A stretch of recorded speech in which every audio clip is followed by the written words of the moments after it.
there you are, Professor Niemer. She's here, Dr. Strauss. Good. Ask her to come in, please. Will you come in, Miss Kinnean? How do you do, Dr. Strauss? Miss Kinnean. Have you brought him with you? Yes. Bert's taken him up to the laboratory to run the tests. Without my meeting him? I thought it would save time. Miss Kinnean can fill us in on his background. I see. Well, Miss Kinnean? His name is Charlie Gordon. He's 32, about 5'10", rather nice looking, brown hair and eyes, and he's mentally retarded. Do you happen to know his IQ? 68. And how did you first meet him? I teach a night class for retarded adults. Someone at the bakery where he works heard about it and told him. The first night Charlie came, of course he couldn't read or write, but he brought a newspaper, hoping he could read it on the way home that day. Our subject must read and write. We want him to keep a journal of his reactions. Well, he can now, at about a 3rd grade level. He's slow, and sometimes he forgets what he's learned already. It's much like those Muslim pilgrims, 2 steps forward and 1 step back. But he's so very anxious and eager to learn, so that's why I wrote to you when I heard about this project. Now, has he any family? If he has, he's lost track of them. There was a younger sister, and the family grew up in Brooklyn, so she may still be there. Well, if there is a family, we need permission. If something should go wrong during the operation. So we look for them. How big is Brooklyn? Exactly what kind of operation is this? It's very new. So far, we've only done it with mice. Mice? But it's been very successful. There's a mouse in the laboratory now whose intelligence has been increased 3-fold and is still growing. But can you explain it, the operation to me? It's too complicated for a layman to understand. Put very simply, we remove the damaged portion of the retardate's brain by surgery, and then by chemical injection, revitalize the remaining brain tissue, permitting it to produce brain proteins at a supernormal rate. You're right, it is too complicated for a layman. But if it's successful, the operation would increase the patient's mental capacity, perhaps to the level of genius. And we think it would happen very rapidly. Genius? And he'd stay that way permanently? We have every reason to believe so. It's worked so far with Algernon. Who's Algernon? That's what my lab technicians call the mouse. But what happens if this isn't a success? Well, his intelligence might be increased temporarily, or there might be no effect at all. Or it could make him worse. What would happen to him then? He'll be taken care of. How? Miss Kinnean, we would not proceed with the operation if we were not reasonably certain of success. However, we are aware of the possibility of failure, and the Wellberg Foundation, which is sponsoring us, has taken steps for that event. Perhaps I shouldn't have brought Charlie here. Well, there is inevitably some danger in exploring new fields, Miss Kinnean. But in every scientific advance, there must be someone who is first. I know that. It's just a little upsetting when the first person isn't someone faceless in a newspaper, but someone you know, someone you care about. Well, if Charlie is chosen, and the experiment succeeds, he will have more than a new life. He will have a life. And even if it fails, he will have made a greater contribution to mankind than most normal people can ever hope to do. I know. But Charlie's like a lovable little boy. All he ever wants, all he ever talks about is to be smart. And he's quite incapable of making a decision like this on his own, so I've taken it upon myself. I just hope I'm doing the right thing. Have a seat, Charlie. You want I should open my mouth and say ah? Why would I want you to do that? Ask doctors. Open your mouth and say ah. Oh, but I'm not a doctor, Charlie. You got a white coat. That's just because I work in a lab. Now, just relax. It hurts when they say relax. It won't hurt, Charlie. There's nothing to be afraid of. Oh, I know. I got my lucky rabbit's foot. Good. Now we're just going to run some tests. When I was a kid, I always failed tests. You know? In school. Well, this isn't like that. It's called a Rorschach test. Rorschach? Yes.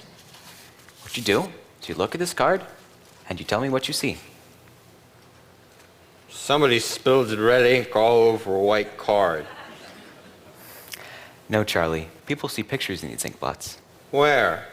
No, you have to find them. Think. Imagine there's something there. I imagine, I ain't black. Charlie, does this remind you of anything? Pretend it's something. Oh, pretend. I pretend. Yes? I pretend somebody spilled a bottle of ink all over a white card.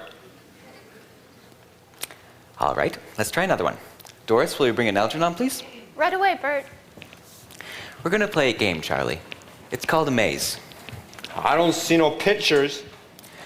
No, this isn't a test. It's a sort of race. You see all those alleyways there? A mouse starts at the beginning. He has to find his way through all the holes in all the walls until he gets to the end, and that makes a bell ring. And he gets a prize, some cheese. No mouse to find all them holes. Thanks. Charlie, this is Algernon. Hiya. He's cute. Ready, Algernon? Go.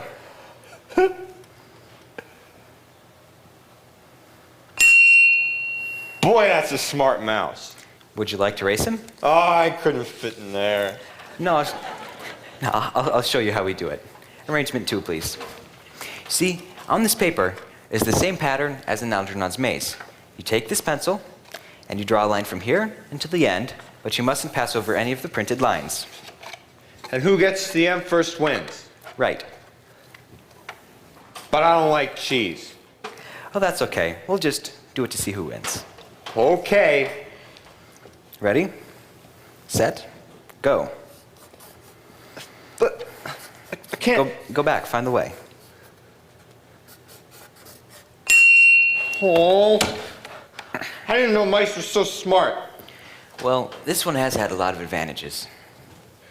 Does that mean I won't get to the operation because I lost? No, this was just to test your perception, to test you. Because I can do it better. Because I want that operation. I want to be smart. I could come in and watch Algernon run the Amazing every day. And I could learn how to finish the Amazing, even if it takes me a long time, I could. We'll just have to see what Professor Niemer says, Charlie. Because I ain't afraid of the operation. I ain't afraid of nothing. Because I always do good, and I'm very strong, and besides, got my rabbit's foot. I don't know. I simply don't know. He didn't do too well on the tests. Well, from a man with a 68 IQ, you don't expect the kind of responses you'd get from Dr. Salk. He passed the physical. The doctor says he's as strong as a horse. This is not a tryout for an Olympic team. This is a serious scientific experiment. Look, I know Charlie isn't exactly what you had in mind, Professor, for the first of your new breed of intellectual supermen, but most people of his low mentality are hostile and uncooperative. They're usually dull, apathetic, and hard to reach. Charlie's good-natured and interested, and he's eager to please. This is not a competition. This is not a popularity contest either. He'll be the first human being ever to have his intelligence increased by surgery. Exactly. Where will we find another retarded adult with Charlie's tremendous motivation to learn? He reads and writes very well for his mental age. So he reads and writes, but does he understand? Does he understand what we're going to do to him? What could happen? I think he does. We explained very carefully when we first interviewed him. Please, Professor, let's use him. Why does it mean so much to you? It's because he wants it so much. He wants to be smart so badly, you can feel it. If this project has any chance to succeed, it will succeed with Charlie Gordon. Maybe you're right. We will use him.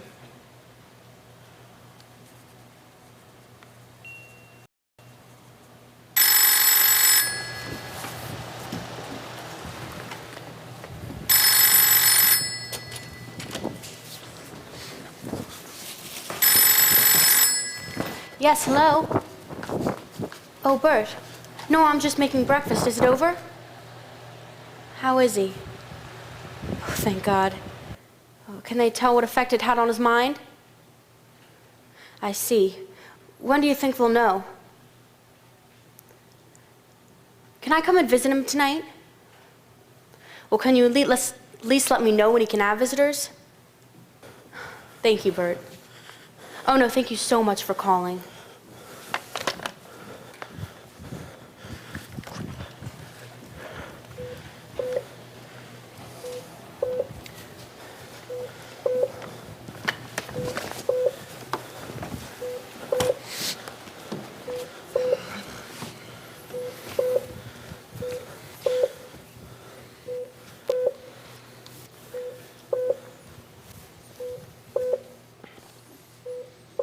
Charlie. Charlie. Is anything the matter? The anesthetic hasn't quite worn off yet. Charlie. Wake up, Charlie. When is the operation? Well, it's all over, Charlie. Over? Yes. You've been asleep 18 hours.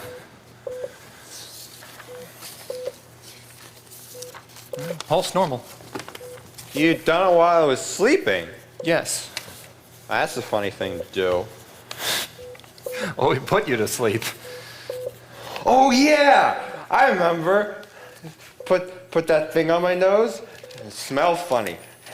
And you was all dressed up, like the doctors on TV.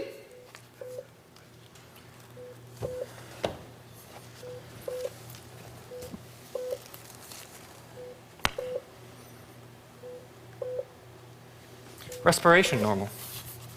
How do you feel, Charlie? Oh, I feel fine, but am I smart yet? Well, that's not exactly the way it works.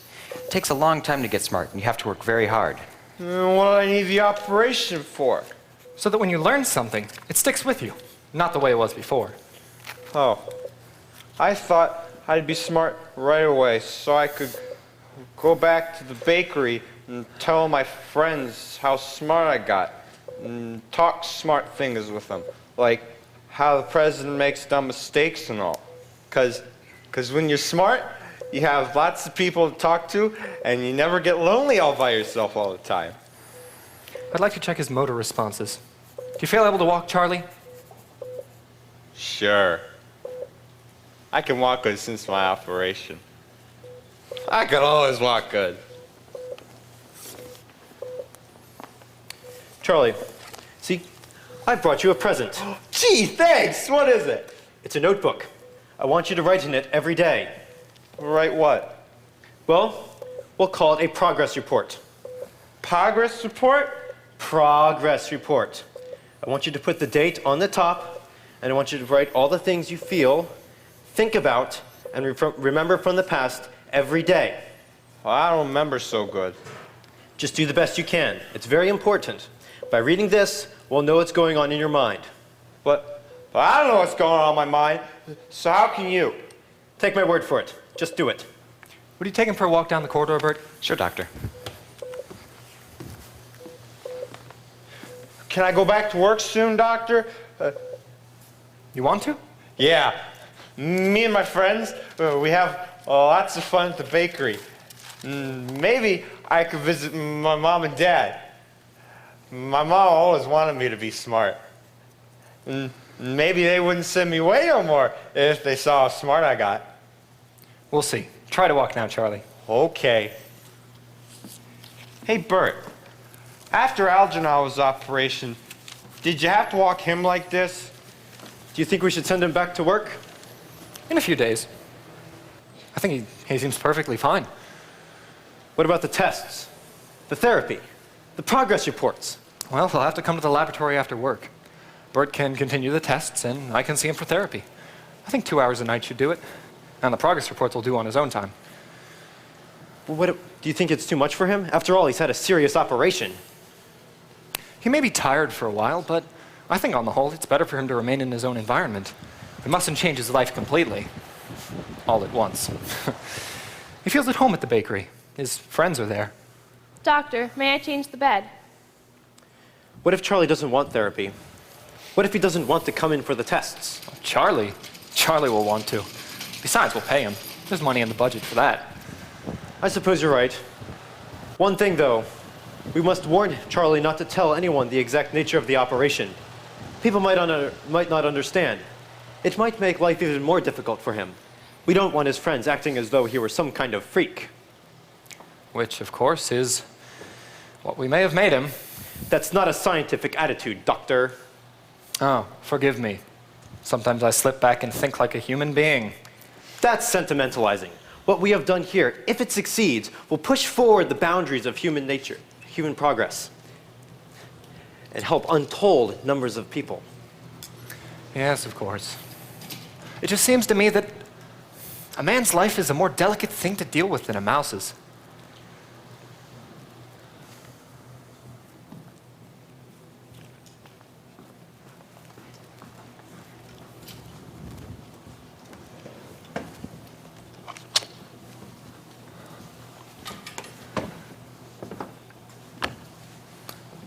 March 15.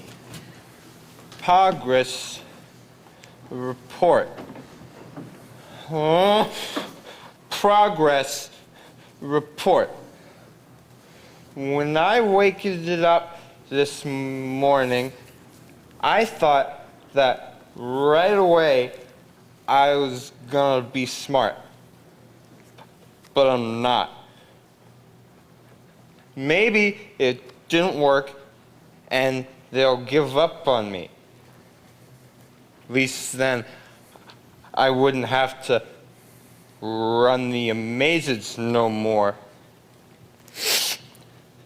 I hate Algernon.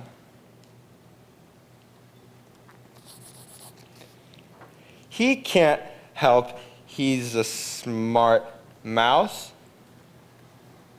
He had the same operation as me. I could probably do the Amazed faster than a regular mouse. Bert says, don't be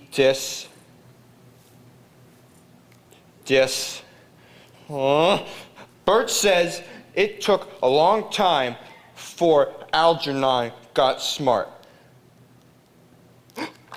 I can go back to work today, but I dasn't tell nobody what kind of operation they'd done, 'cause they would maybe laugh. Your friend, Charlie Gordon.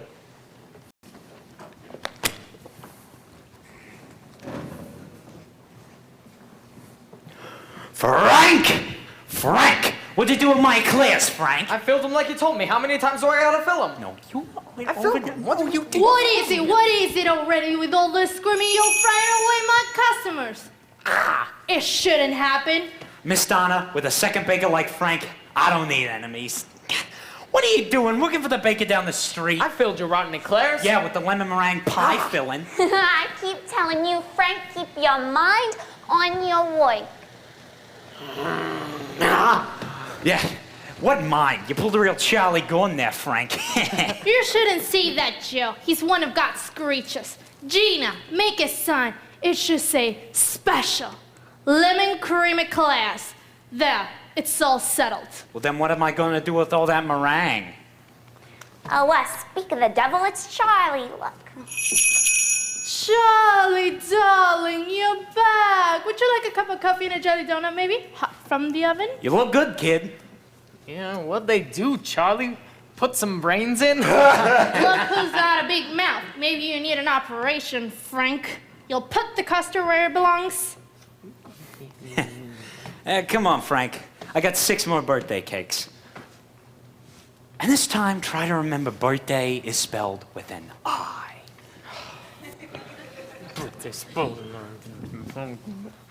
It's good to have you back, Charlie. The place ain't got, we'll have to laughs with you gone. Thanks, Frank. So, Charlie, what'd they do to you? Well, they put me to sleep, and then they operationed on me. You're all right, darling. Tell me. I'm okay, Mrs. Donner. I'm ready to get back to work. Where's the deliveries at? Make the sign, Gina. Charlie, darling, you're not gonna deliver anymore. But I always delivered. And deliver good. Never a mistake, but while you were gone, I needed someone to drag the cakes around. So I got a nice boy, Ernie. You'll like him. So I thought you might want to rest up from your operation. You'll sweep like always, and Ernie'll drag. I'm okay, Mrs. Donner. I can sweep up and do deliveries just good. What do you need Ernie for? He needs the money, Charlie. And I'm going to keep him to be an apprentice to be a baker. And you can be his assistant and help him, you know, on deliveries like Sundays and Thanksgiving and all. I never was the assistant. How long you been here, Charlie? 17 years? 17 years ago, Charlie, your Uncle Herman brought you to my Sam, God rest his soul, and asked him to let you work here, to look after you. When your Uncle Herman died, your mother committed you to that warren place. Sam's got you out, and Sam's promise is my promise. From the bakery business, I'll never be a millionaire. But you got a job here for the rest of your life. Mrs. Donner, could I learn to be apprentice baker like that Ernie? Don't worry about it, Charlie. Just remember, you're not going to that Warren place. Not even for my worst enemy, that place.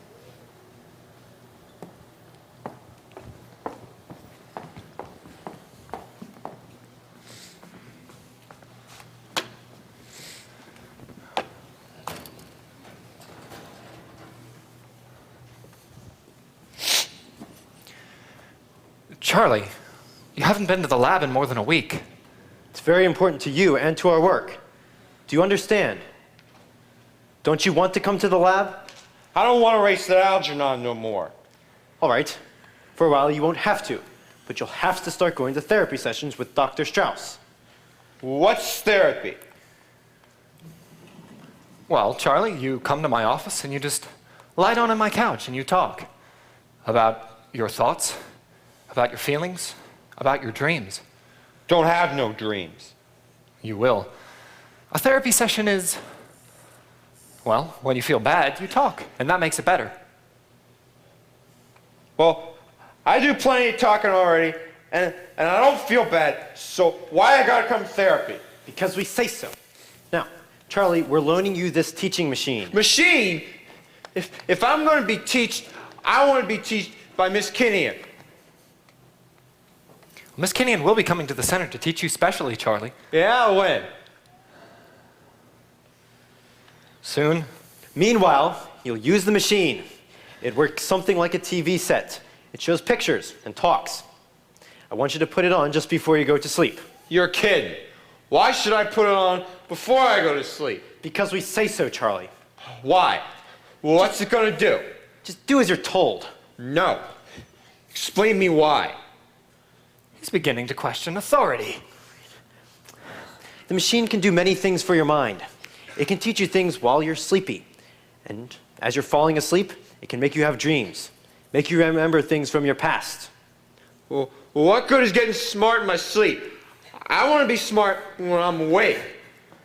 Well, Charlie, you have two minds, the conscious mind and the subconscious mind. Now, when you're falling asleep, the machine teaches your conscious mind. And while you're asleep, it stirs up the memories in your subconscious. Well, if I gotta get smart for two minds, I'm never gonna get smart. Well, you're getting smarter all the time, Charlie. It's moving so slowly now, you can't see it, like the hour hand on a clock, but it's moving. Soon you're going to be a very intelligent young man, Charlie. And use the machine.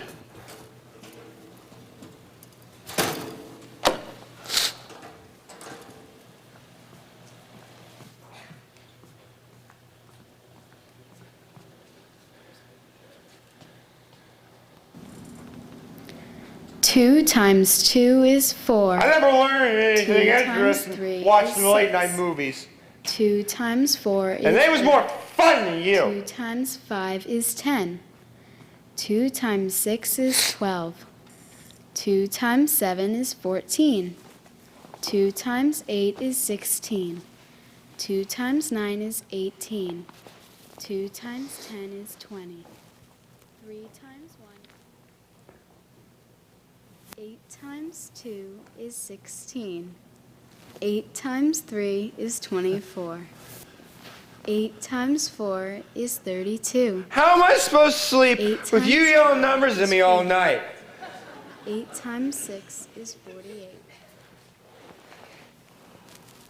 Remember, remember, remember, remember, remember, remember, remember, remember. I remember. Well, my Uncle Herman was a house painter. And when he was out of work, he used to sleep in our house on the old sofa in the parlor. I loved my Uncle Herman. I really loved him. Once, I told my mom I wanted to be a painter just like my Uncle Herman. My sister Norma said, Charlie's gonna be the artist in the family. And she laughed. My dad slapped her face and told her not to be so nasty to her brother. I don't know what an artist is, but I guess if Norma got slapped for saying it, it's not a very nice thing. I always feel bad when Norma got slapped for saying mean things to me. Maybe someday, when I get smart enough, I'll go visit her.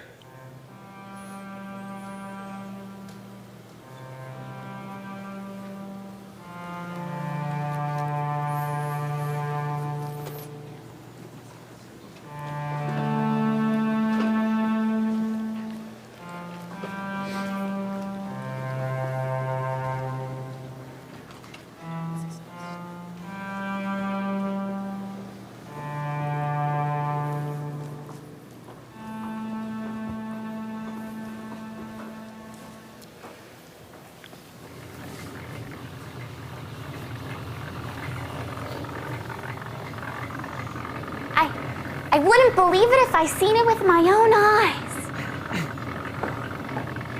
So, what's going on in the kitchen? The Russian ballets may be performing in Swan Lake? Shh. Come look at this, Miss Donna.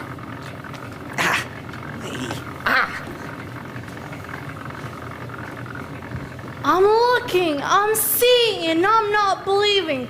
How could Charlie be walking the dough mixing machine? Well, I was out to lunch, and it was Frank's big idea for some April Fool's joke. I'll pay you to do April Fools with expensive machinery? Well, Oliver quit yesterday, and the machine was just sitting there. And I thought it would be... Where's your sense of humor? It took Oliver 6 months to learn, and he went to baker's school. But how could Charlie... I only know what I see. Say, did you get a new man? The union said maybe next week. Oh, You think he could do it? he did it better than Oliver ever did. Charlie, what are you doing over there? I didn't mean nothing, Mrs. Donner. I only... Frank said... Nobody said you meant something. How you learn to do that? Well, I always watched Oliver done it, so I did it. I don't mean to be, like, unreligious or nothing, you know, but it's like a miracle. I tell you, there's been something strange going on with Charlie lately. Go take the cheesecake out of the oven.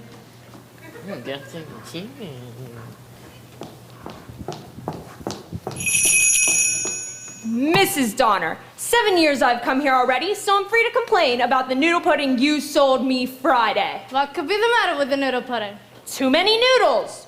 What were you expecting in a noodle pudding? Macaroons? Raisins. Where were the raisins, I ask you? Gina, give Mrs. Feldman a piece of noodle pudding on the house. And a cupcake for my cleaning girl. What does she know about what's good to eat?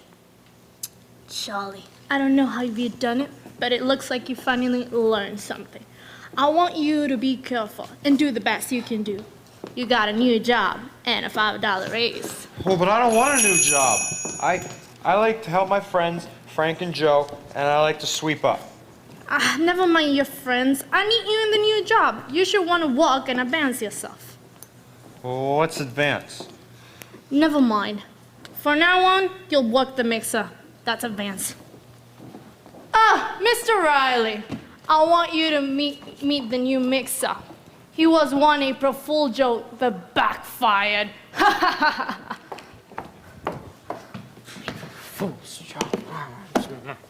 Tell me about the April Fool's joke. The one that backfired. Go soak your head. Does this mean I'm getting smarter? Dry up.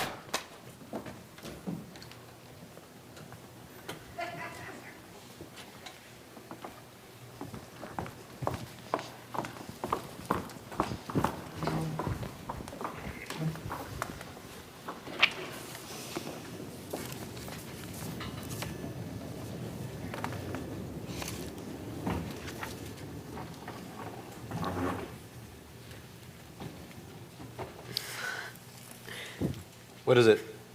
His progress report for April 9th. It was the day I gave a punctuation lesson. There's a comma after every word. His progress is remarkable.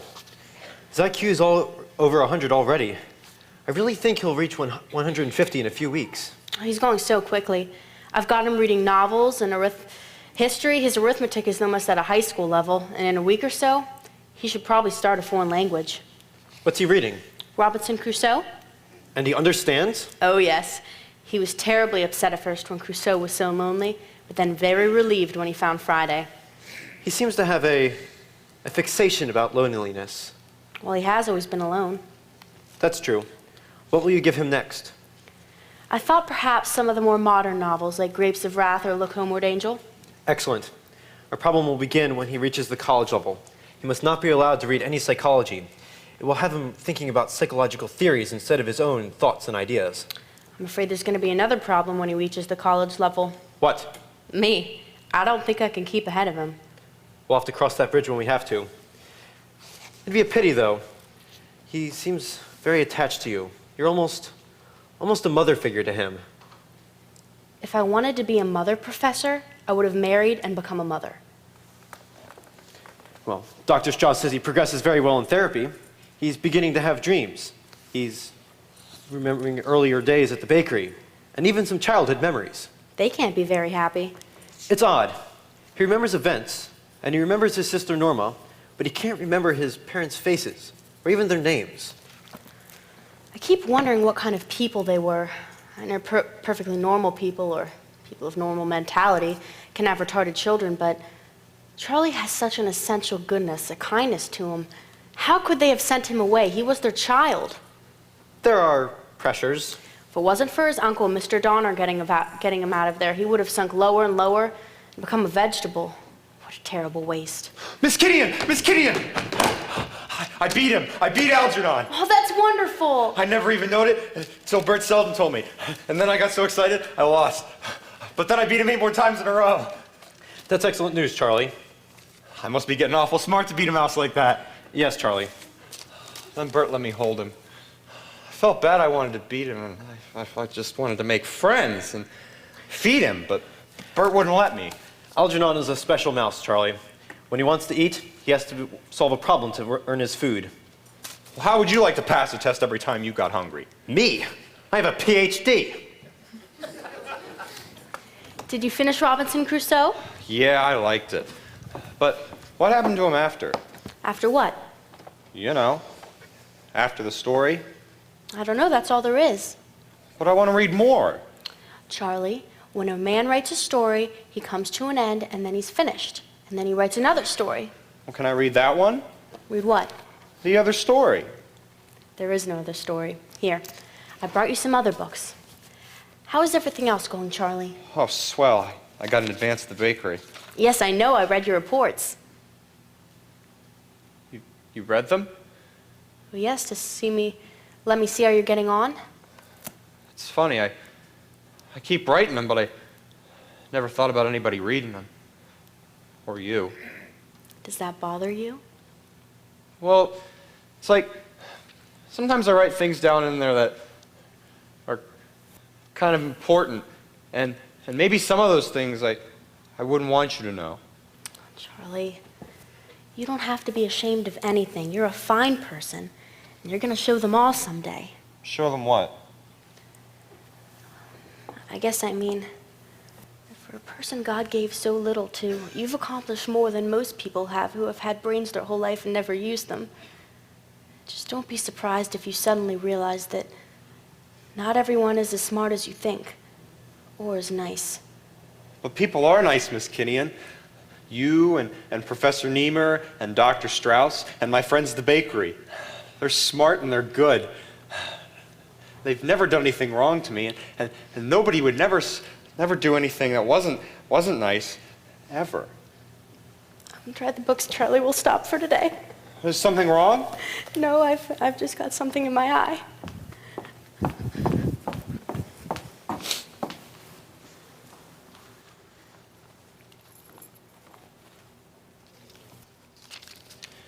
April 15th. Miss Kinnean is a nice lady, like my mother used to be, I think. My mom always told me to be nice and good to people, but be careful, because they might think you was making trouble. I remember my mom went to the hospital to bring back a baby sister. I still don't know why you get them at a hospital. She was nice, like a doll, only she cried all the time. They put her in a crib in their room. Once, I heard my father say, "Don't worry, Charlie wouldn't hurt her." One time, Mom was in the kitchen, and I'm on the floor playing, and she's crying. I only wanted to hold her and make her quiet like Mom.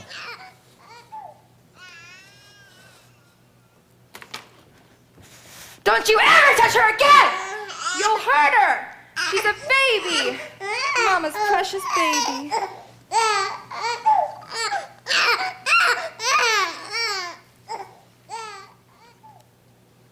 She thought I was gonna hurt the baby. I would never hurt the baby. I'll tell Dr. Strauss I remembered. Tomorrow night. No, not tomorrow night. Tomorrow, Frank is giving me the party because of my new job.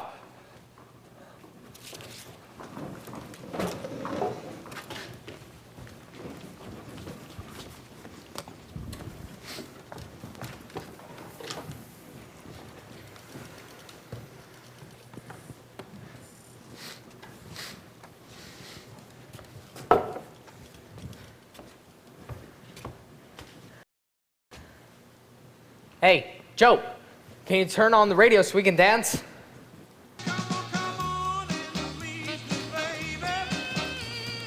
How's that? Oh, that's beautiful. Hey, Ellen, do you have anything to eat? Here, have some of these. Oh, thank you. That's beautiful. Will you have some? You work at the bakery too, Charlie. Why, sure. He's the heart and soul of the place. And lately the brains, too. You like your job? Miss Kinnian says, be proud of what you do. Who's that? It's his teacher. He goes to some night school. You like her, don't you, Charlie? She's nice. You ever kiss her? No, you don't kiss teachers. Ain't that Charlie too much? Here, Charlie, a nice cold drink. What is it? Coke. Tastes funny. What you give it? Coke. Hey, why don't you dance with Ellen, Charlie? Oh, I don't know how. Ellen will teach you. Go on. No, I feel funny. Cut it out, Frank. We're only having a little fun. Go on. Well,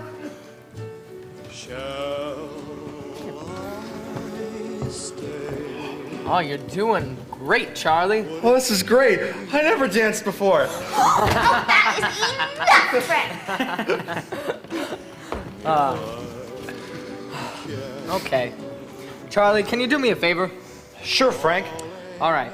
Can you run around the corner to the delicatessen and grab some sandwiches? You know, corned beef, potato salad? Okay, I'll be right back. All right. And I'll grab pickles, too. All right. Look, here's what we're gonna do. Why don't we all just jump in my car and ride over to Luigi's for some pizza?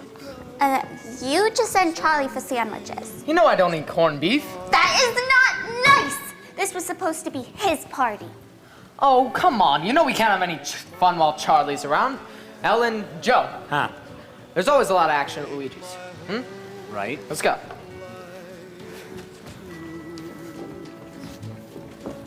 For I can't help falling in love with. April 16th. Now I know what they mean when they say to pull a Charlie Gordon. I'm ashamed.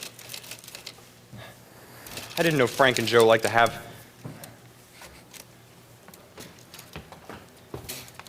me around just to make fun of me.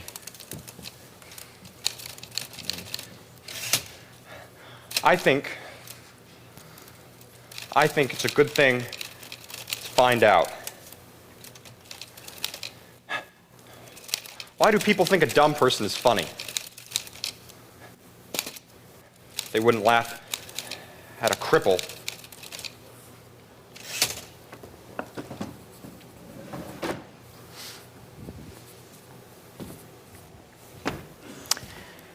All right, Charlie. Professor Nemo wants a Rorschach check. You've seen these cards before, remember? Of course I remember. Anything wrong, Charlie? No, those cards just upset me. There's nothing to be upset about. It's a standard personality test. Now, look at this card. What do you see in this? People say all sorts of things in these ink blots.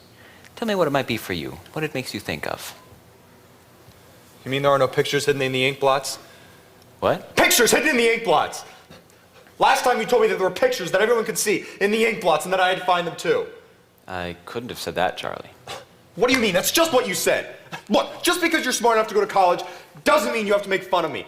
I'm sick and tired of everybody laughing at me. Charlie, wait. What's all this about? I don't want to be made fun of anymore. Maybe before I didn't know any better, but now I do, and I don't like it. Nobody's making fun of you, Charlie. Bert said that there were pictures that everyone could see in the cards and that I had to find them too. Set up the tape of the first time, Bert. Do you want to know the exact words he used, Charlie? The same words I used today. The procedure has to be the same every single time you give the test. I'll believe it when I hear it. Look at this, Charlie. What might this be? What do you see on this card? People see all kinds of things in these ink blots. Tell me what it makes you think of. Somebody spilled the red ink on a white card. Is that really me?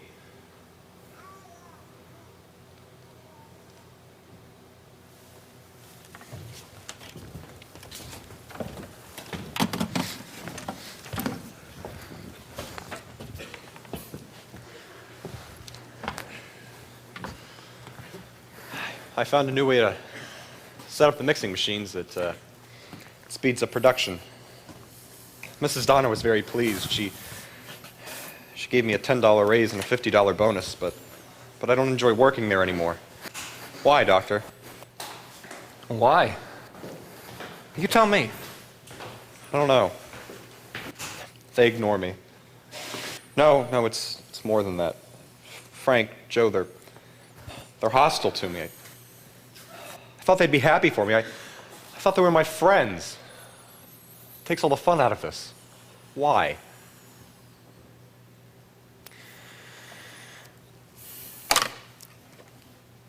The more intelligent you become, the more problems you'll have. Why didn't you tell me that before the operation? Would you have understood? Your intellectual growth is going to outstrip your emotional growth, so there will be problems. That's why I'm here. I guess I need you.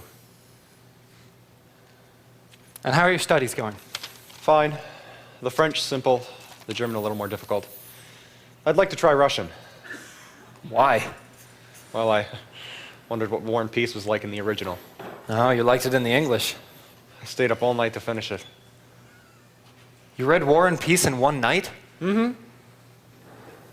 And you hardly have time for dreams. But I do. There hardly isn't a moment when I'm sleeping when I don't dream. About what? Last night it was Charlie. It was around 6, before Norma was born. He's playing with some beads on a string. Is he alone? No. I see Mom.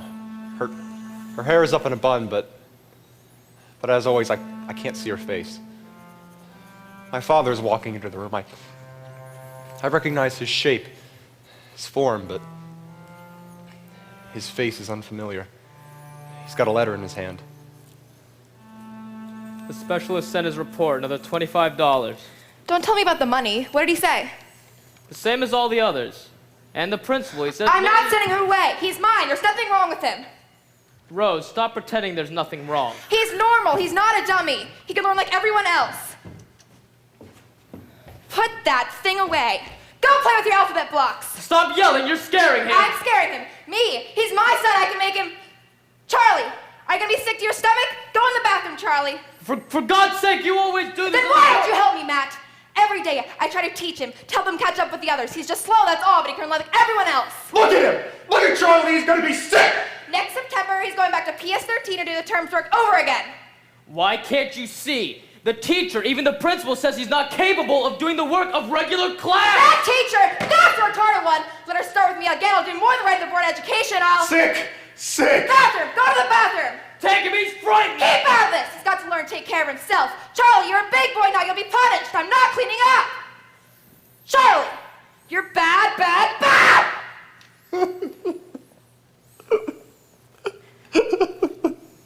I think that's all for today, Charlie. Doctor, I remember their names. She was Rose. Rose. And he was Matt. I remember their names.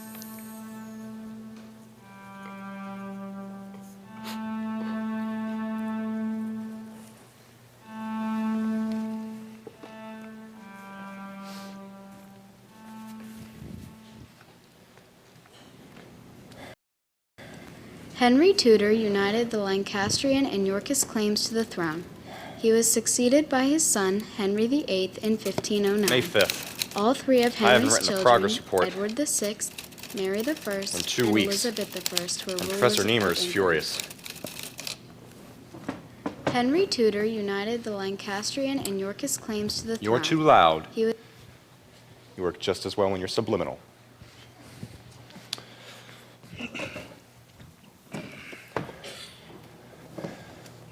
I think what was bothering me was that Miss Kinnian was reading them. Now Niemer says he will hold back anything that's too personal. I want to ask Miss Kinnian for a date.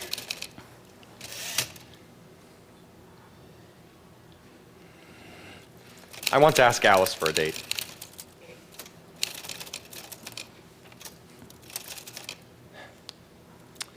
Studies are going well. The calculus and the Russian. I have so much to do. I hardly have time for dreams. But there are so many.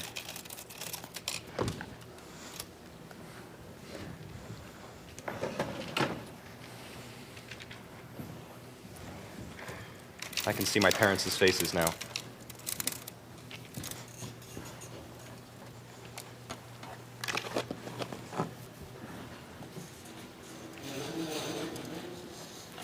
Now could I have a dog? I got an A on my history test. You said I could if I got an A. I'm going to call him Napoleon. I answered the question on him best. Come and play with Charlie now. He's been waiting for you. I don't want to. Go play with him. I don't have to. He's like a baby. He can't play Monopoly or checkers or anything. I won't play with him anymore. Then go to your room. Now can I have a dog, Mama? You said... There'll be no dog as long as you take this attitude towards your brother. I promised her if she did well in school. And you told Charlie there's no room for a dog. Are you gonna go back on what you said to him? But I can take care of my own dog. Feed him and wash him and take him out. I help you! No! No! It's going to be my dog! You see? But we have to share things, dear. No! No! It's got to be my dog. If I can't have it for myself, I don't want it! That settles it. No dog! I hate you! I hate you! I hate you! Stop that at once! And I hate school! I'll stop studying and I'll forget everything. And I'll be a dummy just like him. It's happening now. I'm forgetting. I don't remember anything anymore. What do I do? What do I do? Call Dr. Portman and let him tell me to put Charlie in the Warren home? Rose, don't be hasty. Hasty? Feels like 100 years I've lived with this. What do we know? Maybe it's a bad effect on a child to grow up with someone like him in the house. He tries. The boy I tries. know he tries, but he can't. Think of her life. Who will she meet? Who can she bring to the house with a brother like that? But now that you have her, you don't want him anymore? Do you think it's easy? Half of them say put him away. Half of them say do anything to keep him. And what do you say? Nothing. Express an opinion for once. I don't know. He's my son, too. I give you the money, all that money, the specialists, the doctors. I could have had my own shop by now. Is the money all you can think of? I think of her. I try and think of him. And I think of us, Rose. What is this doing to us?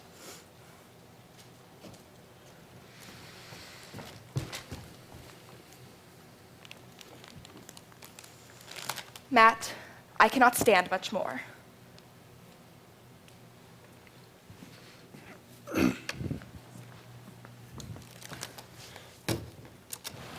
May 15th. I like the tape machine, Professor Niemer. It takes me less time and, well, there's so much to do. The university's put me in a private room in the library because it takes me only a second to absorb a printed page of information. And curious students gather around as I flip through the books.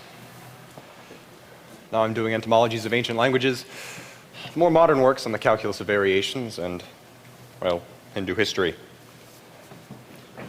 Taking Alice to the Philharmonic concert in Central Park tonight.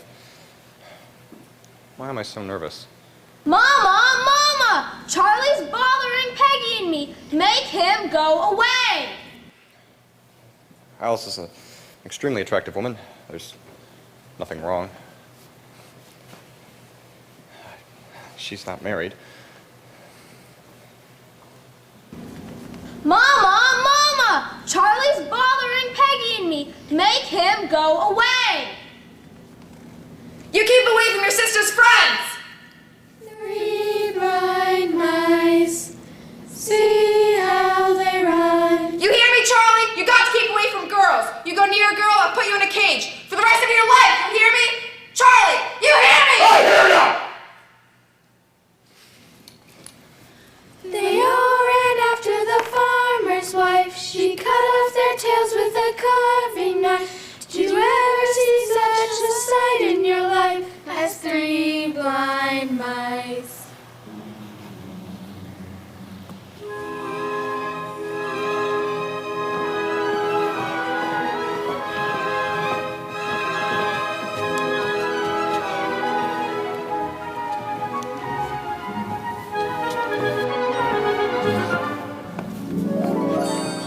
This'll be fine. Shouldn't we be closer? No need to be right on top of the orchestra. Well, what about right over there? This is fine, Charlie. Why are you so edgy? I'm sorry, What is that they're playing? Debussy's La Mer. He was a French composer who... Please. At school, it's out at 3 o'clock. I'm sorry. I'm just so proud of you. You're accomplishing a lifetime of learning in just weeks. I just hope to God you don't get hurt. Why should I? Even Algernon is still up there, and as long as he is, I'm in good shape. At least intellectually. What do you mean by that? Nothing. Niemer says nothing can go wrong. I hope not. I feel responsible. I never would have done it but for you. Did I do the right thing? Of course.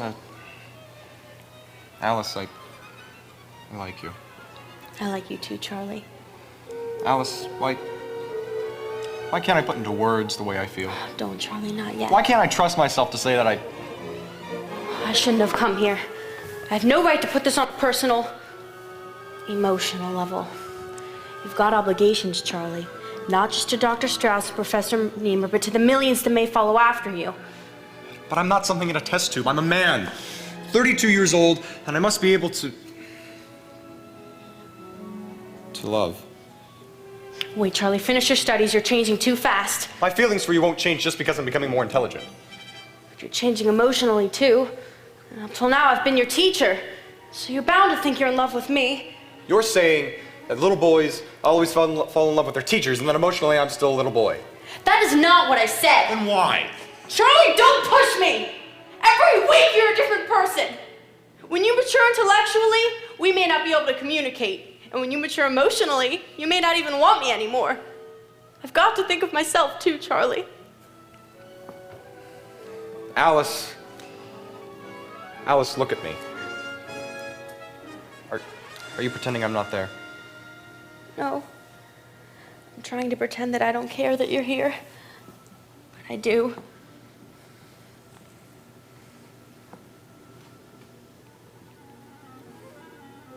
Stop that! Stop staring at us! What's the matter? Didn't you see him? No! Standing right here, close enough for us to touch. Charlie, are you all right? I'm fine, Alice. The truth. Did you see him? No, I didn't see anyone, but it's dark and I'm sure. I'm sorry. I'd better take you home.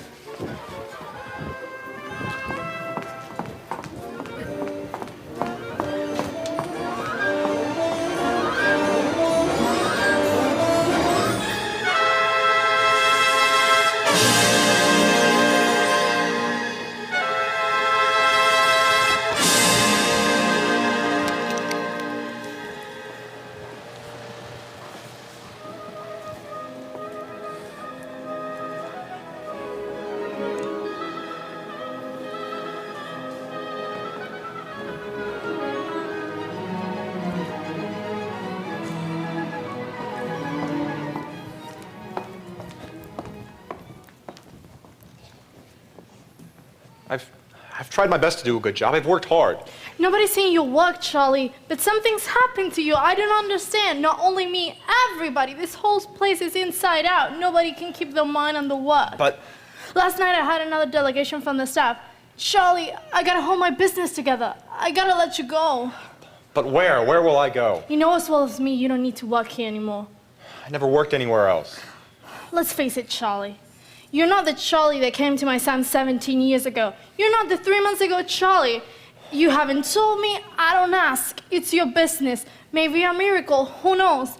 But if you turn into a very smart young man, and operating the mixer is not a job for a very smart young man. You said if I ever needed a job here, I would find one. I still need it, Mrs. Donner. You don't, Charlie. If you did, I'd stick up for you against them in the petition. But they're scared to death of you, Charlie. Maybe scared, maybe jealous, but they won't work with you.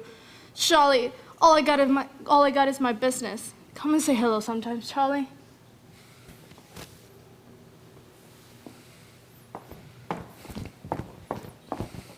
May 24th.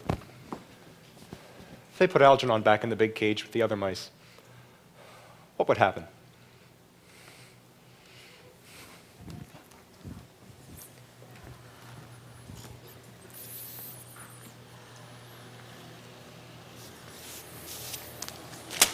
He will.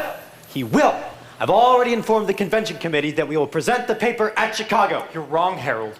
June 15th is 2 weeks from now. It's too soon. He's still changing. We've predicted the pattern correctly so far. We're justified in making an interim report. There's nothing to be afraid of, Jay. We've succeeded. It's all positive. It's too important to all of us to bring it out prematurely in front of the top men in the field. But if we don't do it now, it'll be another year before we can present. You're not the only one with a reputation to consider. If we claim too much now, anything goes wrong, we'll be laughingstocks. I'm not afraid of regression anymore. I've checked and rechecked everything. Nothing can go wrong. It's too fast. Too fast. You're not thinking of the project, you're thinking of the chair of psychology at Halston. That's what you want out of this. And you are riding on the coattails of my psychological research. It is my techniques in psychosurgery and enzyme injection patterns that are the important factor. But you would never have found them if it weren't for my original theory. Wait!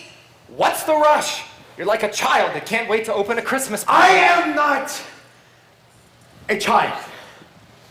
I am the senior member of this project. And I say we take Charlie and Algernon to Chicago.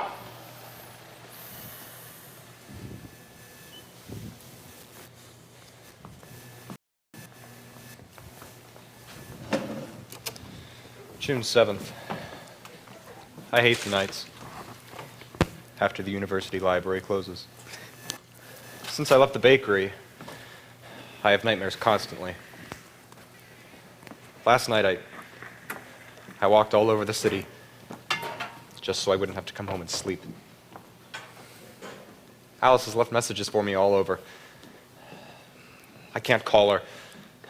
I'm afraid I'll see the old Charlie again.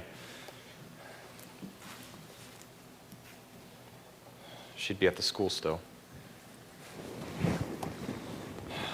I've got to talk to someone.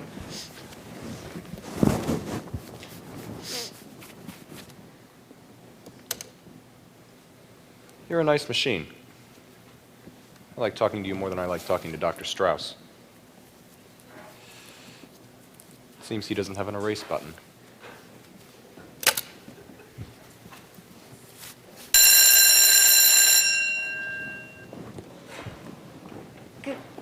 Good night, Miss Kenyon. Good night.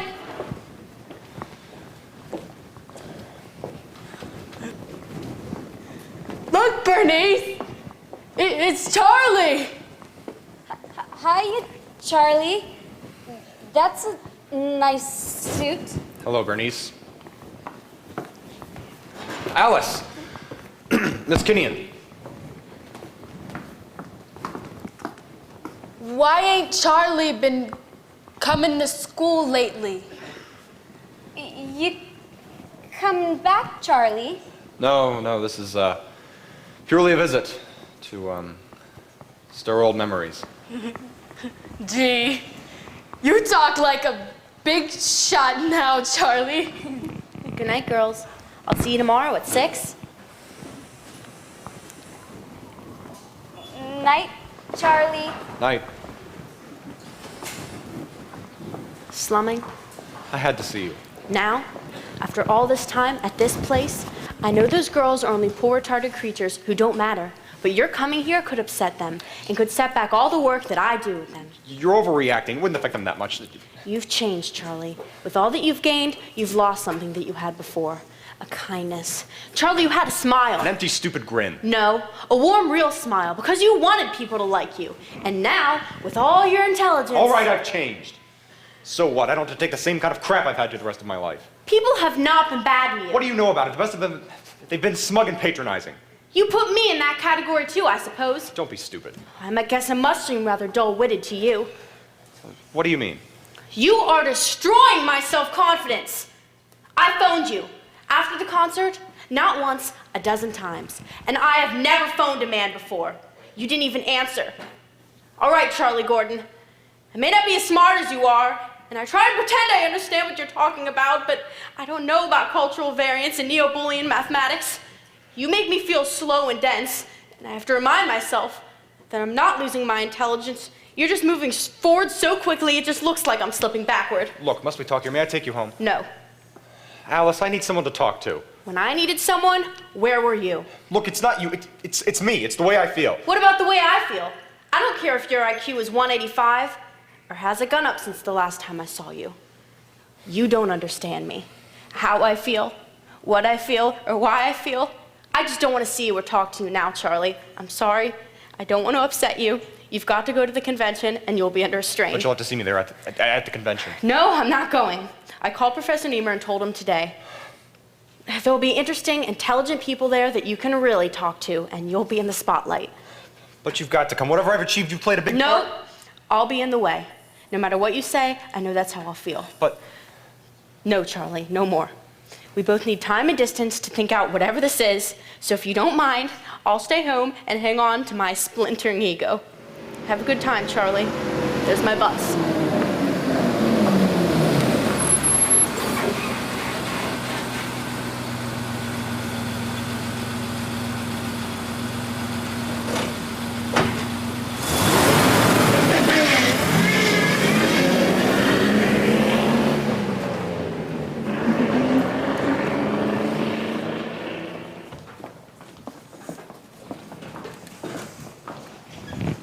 My real brother.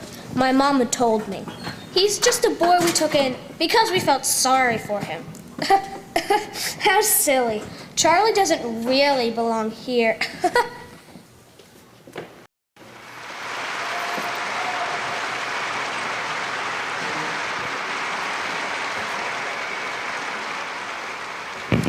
The next presentation really needs no introduction. We've all heard about the startling experiments at Beekman University, sponsored by the Wellberg Foundation, under the direction of Professor Harold Niemer and Dr. Jay Strauss. This is a report we've all been anxious to hear. So let me turn the meeting over to Dr. Strauss.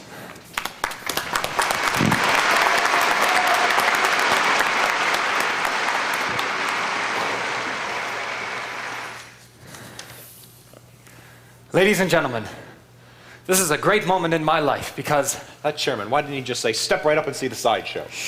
Step right up, ladies and gentlemen, and see the great white mouse and performing moron change their geniuses before your very eyes. The price is only a thin slice of trauma, a 10-pound neuroses. Charlie, be quiet. This is the big moment. For whom? Why are they laughing? Charlie, please don't look. There are movies. You never told me I was filmed. Why are they laughing? That was a man in torment. Quiet. When Charlie first came to us, he was a man outside of society. No friends, no relatives, and without the mental equipment to live a normal life.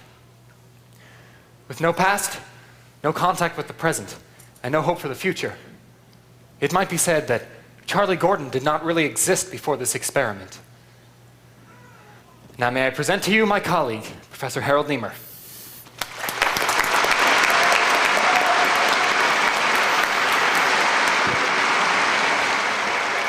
How dare you? I am a person, a human being, with past and a parents, with pasts, with a parents and a past and memories. And I was before you ever wheeled me into that operating room. But has the mouse retained his new mental capacity with no variations? Well, not exactly.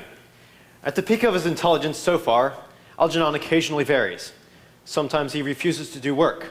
At other times, he'll solve the problem, but instead of receiving his reward, he'll hurl himself against the wall of the maze. Why wasn't I told this? It's very important. But we believe this behavior to be unique to Algernon, as it has never occurred in any of the other mice. But that's because none of the other mice ever achieved his level of intelligence, nor attained it for as long. Not now, Charlie. However, we believe that Algernon's cure, and Charlie's, will be permanent. But how have you determined that, Professor? By statistical evaluation of earlier experiments. Normally dull mice, made normally intelligent, retain that condition for their entire lifespan. The only difference is that with Algernon we were vastly more successful, and Charlie's intelligence has been increased to the level of a genius.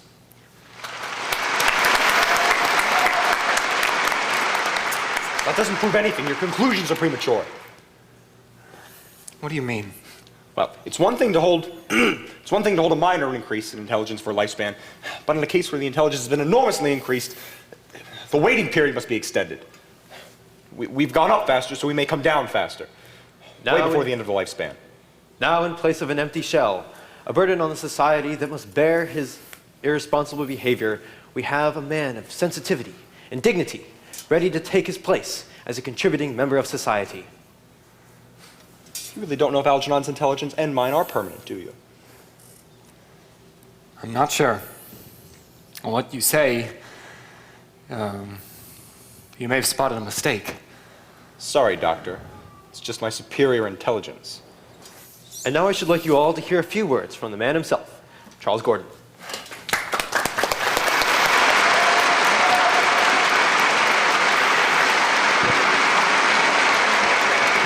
Look out! He's escaped! Get him! Get him! Over there behind that curtain! Close those doors! Hurry! Go ahead and laugh. But if we don't find him, the whole experiment is in danger. You know something? You may have made a mistake. It may not matter after all. Did you find him yet?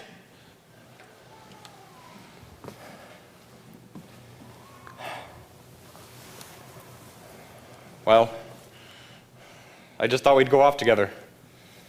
You and me, a couple of man-made geniuses. You wanted to solve any more problems to be fed, Algernon. I always resented that. We've got to get back to New York as soon as we can. I've got to find my parents. And we may not have as much time as we thought we had.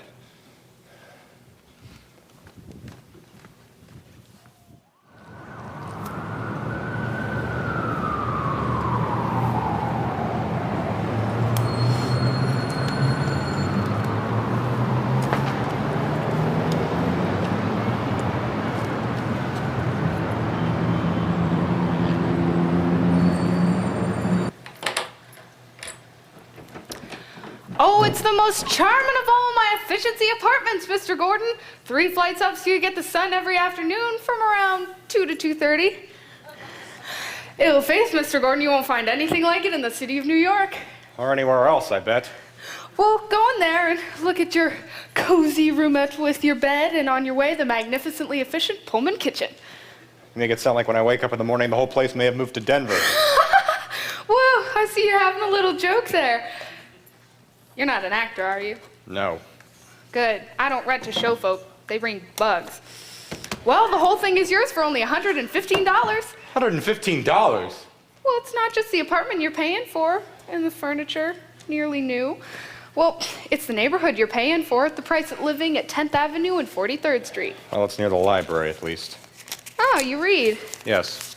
Ah, that's good. I like the reading ones better than the record playing ones. Well, here's the apartment key and the key to downstairs, and just no loud parties and we'll get along just fine. What's that? Oh, it's a maze. I made it myself. Ah, lovely. Nicest I've ever seen. What's it for? My pet mouse. You're gonna be fun to have around, Mr. Gordon, always joking around the way. That's a mouse! His name is Algernon. I don't take mice. Lord knows I spent half my time trying to keep him out of here. This isn't your ordinary street mouse, Mrs. Mooney. This is a highly trained animal. Are you sure you're not on the stage? He's being used in a very important scientific experiment. He happens to be the smartest mouse the world has ever known. He's also very sweet, friendly, and charming once you get to know him. Well, he looks clean. Say, he is kind of cute little fella. He wriggled his nose. Well, as long as you promise that he won't multiply, you can keep him. I promise. Okay then, I'll be going. If you need anything, just knock on my door. Never had anybody with a mouse before. Well, you know what I always say, Mr. Gordon? Everyone is free and equal and entitled to their own craziness. Well, now that we've got an apartment, Algernon, perhaps we should get back to work. Let's see. Where did we last leave off in the dynamic duos of our adventure, Charlie and Algernon? June 16th. Our escape hit the papers yesterday. The Daily News had an old picture of me and a sketch of a white mouse, and the headline, "More on Genius and Mouse Go Berserk." Inside there was a picture of my mother. It seems my father left her years ago. He has a barber shop in the Bronx. Well, he always wanted that. There's an interview with Norma. We haven't heard from him in about 17 years. My mother told me he had been sent to the Warren home, and I always thought he died there. When I was asked to give permission for the operation... Seeing my mother's picture in the papers, I suddenly hated her. She was two people to me. One who defended. He's a good boy. He's like all the other children. Then later, when she was sure Norma was all right, "You're bad, bad, bad." What good would it do me to see her now? What could she tell me about myself? Yet I'm curious. How would she react? Why is it so important for me to say to her, "Mom, look at me. I'm normal. Better than normal. I'm a genius."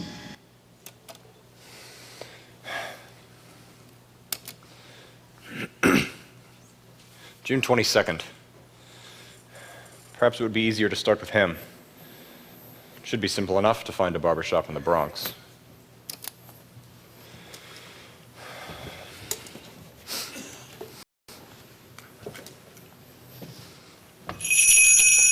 Come on in, you're next. Sit down, no waiting. Want a magazine? No. Open your shirt, please. You're lucky. I'm usually not open this late. I stayed for one of my regulars. You see him? He just left. He works for the Department of Commerce, and they're pretty busy this year, but he comes all the way from Grand Concourse for me to cut his hair. It's the best shaven haircut in the Bronx. What do you have? The works. Haircut, shave, shampoo. I bet you got a heavy date tonight, huh? I've got to meet someone I haven't seen for a long time, and I want to look my best. Well, a good-looking fellow like you... You look like someone... on the 7 o'clock news, maybe? Anyone ever tell you that?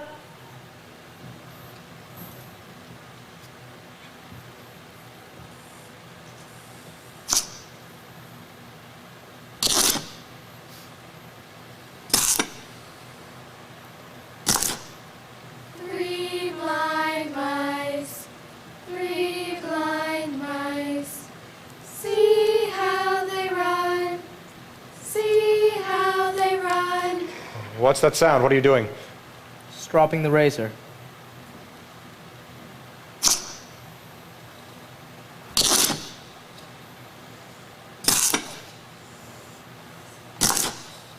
They all ran after the farmer's wife. Oh, the razor. I can't stand it! He's got to go! I won't have her coming home from school like this every day crying because the children tease her. We can't destroy her chance for a normal life because of him. What do you want to do? Turn him out on the street? Put him away! Send him to the Warren State Home. We'll talk about it in the morning. No! All you ever want to do is talk. All you've ever done is talk. You don't do anything. It's too... I don't want to hear another day now, tonight! It's too late to do anything tonight. You're shouting so loud everyone will hear you. I don't care. He goes out tonight. I can't stand looking at him anymore. What are you trying to do? I warn you. Get him out of here. Put that down! Your daughter's entitled to life too. Put the knife away! He'll be better off dead. He'll be better off! For God's sake, control yourself! Now take him away from here this minute! All right. I'll take him to Herman's tonight. Tomorrow we'll find out more about the Warren State Home. I know what you've been through, but you need to calm down. I'll take him to Herman's. Will that satisfy you? That's all I ask. Sacrifice my life. I'm not going to sacrifice my daughter's too.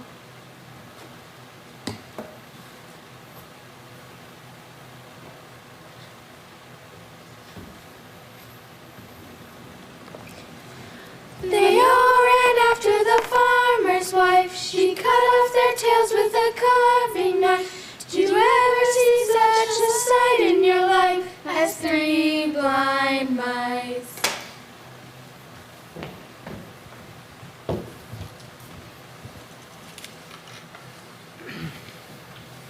Well, what do you think? Fine. The way you hold that mirror, endless images of me, looking at me, looking at me. Which one is the real me? They're all you. Well, I suppose you're right. Well, now that you've got all the hair off my face, perhaps you recognize me. It's $3.50, mister. $3.50. Board's right there. Are you all right? I'm fine. Just a second.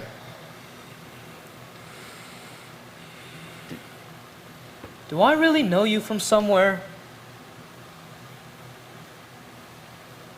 No, I'm terribly sorry. It must be something I ate. I better be going. Hey! What are you trying to pull? What do you mean? You owe me $3.50. I'm sorry. Keep the change. How could I tell him? What was I supposed to say? Look at me. I'm Charlie. I speak 20 different languages, living in Denton. I can tie my own shoelaces. I'm a son you can talk about to customers while you shave them. How could I tell him? Alice, we thought about it long enough. Charlie, I've been so worried I thought you ran away because of what I said. No. Why didn't you call me sooner, or Strauss or Niemer? Don't You could have at scold least let us know you were all right. Don't scold me. You said we needed time and distance, and I had to find answers. Did you find them? No. Or maybe yes. But they only led to more questions. You did have Algernon. He needed to be alone too. What have you been doing? Reading. Writing. Mostly thinking. I've seen I don't know how many movies. They help me think. Have you gotten any sleep at all? None. I'm lucky I live near 42nd Street. The movies go on all night. What about Algernon? I've made the mazes more complex and he learns them easily. But sometimes his behavior is erratic. How do you mean? Sometimes he just won't eat. Sometimes he'll lie there, refuse to cooperate. Maybe he needs to see a movie. Oh, Charlie. Who is it? Mrs. Mooney, I heard voices. Of course. Are you in there? Yes, come in, Mrs. Mooney. It's open. Huh. Well, I heard voices and I wondered if you were okay. Yes. Mrs. Mooney, my landlady, this is Miss Kinnian. We're working on a project together. Oh, good. I just wanted to check in, seeing after all that happened last night. What happened? Nothing. Oh, well, it was early in the morning, around 4:30 or so. I heard voices outside the front door, somebody singing Three Blind Mice. Would you believe it? Well, when I looked over, I saw that it was Mr. Gordon. It seemed like he couldn't get the key in the lock, so I opened the door for him. Oh, that. I couldn't tell if you were play acting or whether you had a wee bit too much. No, just youthful high spirits. What did he do? Oh, well, he was acting like a little schoolboy, saying how he wanted to go to school to read and write. He was a regular sketch. He also said something about some girl that his mom would let him play with, Ellen or Alice or something, because his mom would put him in a cage. Oh, I don't know all what. Well, I'm terribly sorry if it bothered you. It won't happen again. Oh, don't worry, Mr. Gordon. At my age, anything breaks up a nice sleep. Well, nice to meet you, miss. As long as you're okay, Mr. Gordon. Thank you. Is that why you called me? I called you because I wanted to see you. But I'm not surprised about that. He wants out. The other Charlie wants out. Don't talk like that. It's true. Ever since that night at the concert, he's been watching me. That's why I couldn't see you. I was afraid of seeing him. It isn't real, Charlie. You've built it up in your mind. I can't help feeling I'm not me. I've usurped his place. I've locked him out. The same way they locked me out of the bakery.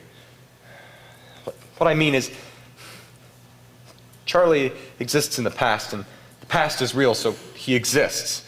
You've been alone too much. You've got to call Strauss and Niemer. You've got to help them, not only to help yourself, but to help all the others. It's Charlie, the 6-year-old boy who's afraid of women because of things his mother did to him that comes between us.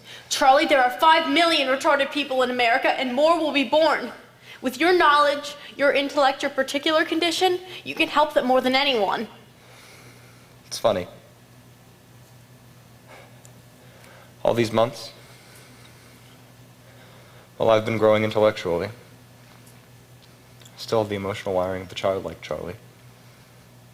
And every time I think of you, of loving you, there's a short circuit. Let me help. Charlie, let me help. I love you. How can you? Why should you? I don't know why. I only know it is.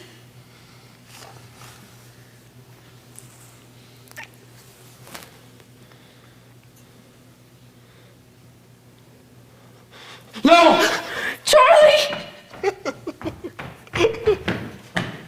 Go away, Alice. Go away. Charlie doesn't want me to love you.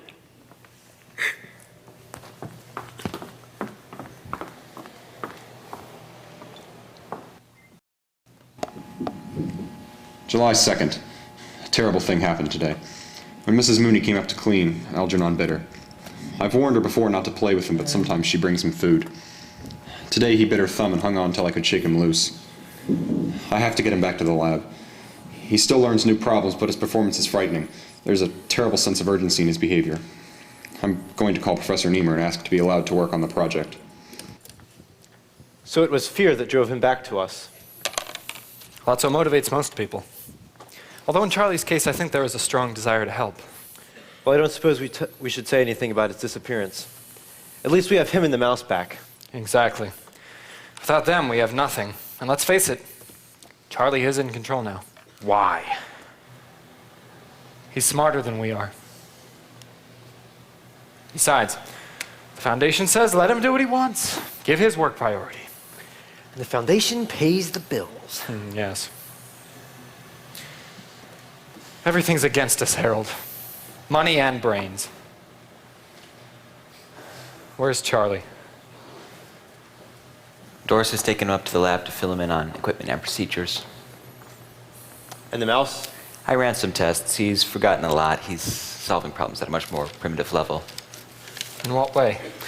Well, he used to be able to figure out simple patterns, but I put him through the blind door run 3 times, and he was solving it by trial and error.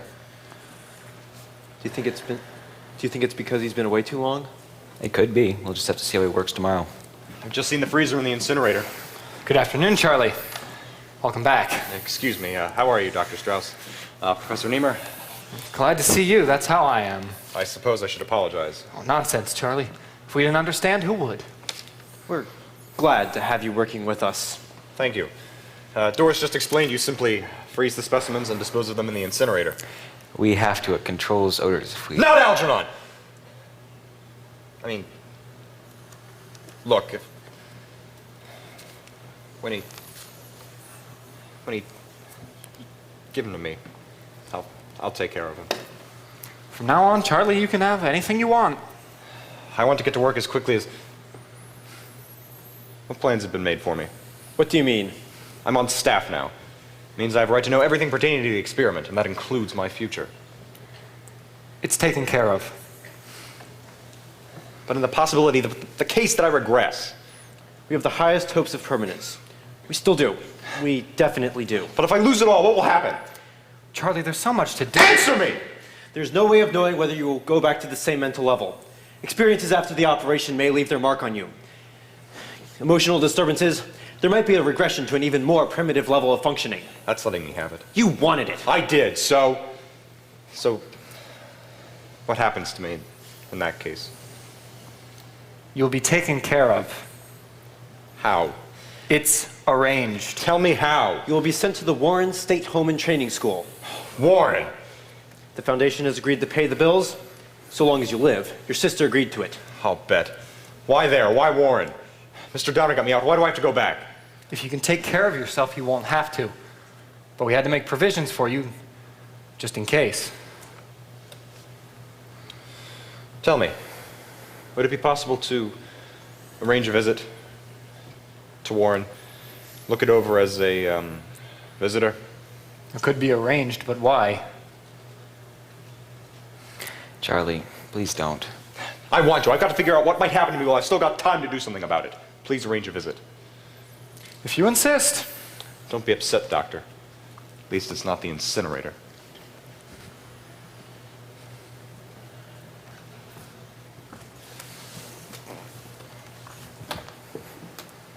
I had to know.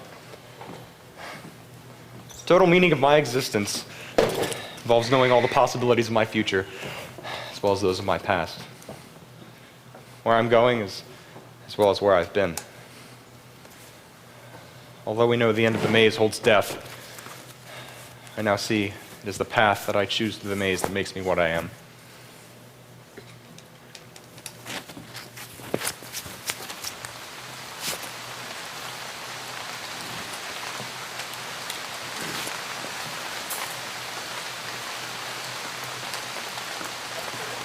I've been trying to phone you all night.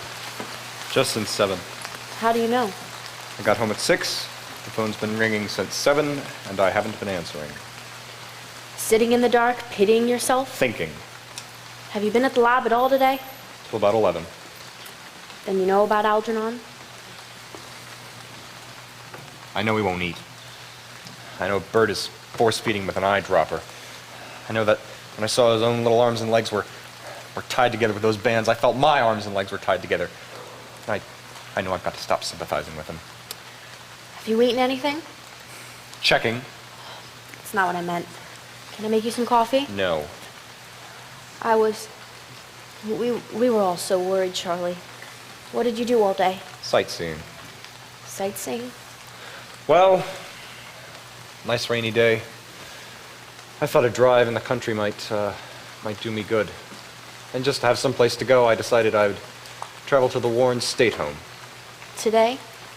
Mustn't put off till tomorrow what might happen to you tomorrow. Oh, Charlie, don't think like that. You've got to get hold. But I don't have hold.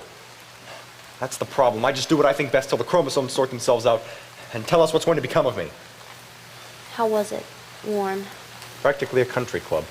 Don't be flippant. They do their best. They are understaffed. They are nice people. There are no bars in the windows except for the emotionally disturbed retardates. The rest of the patients are roughly divided between the tidies and the untidies. What does that mean? What do you think it means? They care about their patients. They really do. No one there said anything of rehabilitation. No one spoke of hope. Charlie. The feeling was living death. Charlie, let me help. What can I do? Many things. Could comfort me, love me, even be my wife. Charlie won't let you. Not me, the other Charlie. The one on the inside who may be on the outside very soon. What will you do?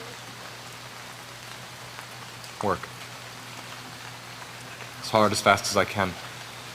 There's a lifetime of research and so many problems to solve, and I might only have a few weeks. You'll call me? If you're alone, if you need anything. If you're just sitting in the dark, you'll call me? No more sitting in the dark.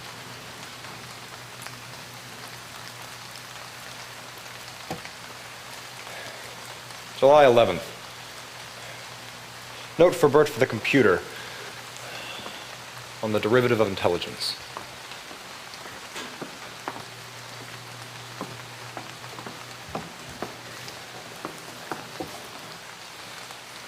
Will I be a tidy or an untidy?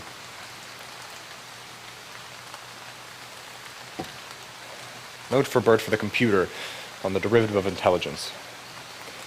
The quotient can best be determined. A small point.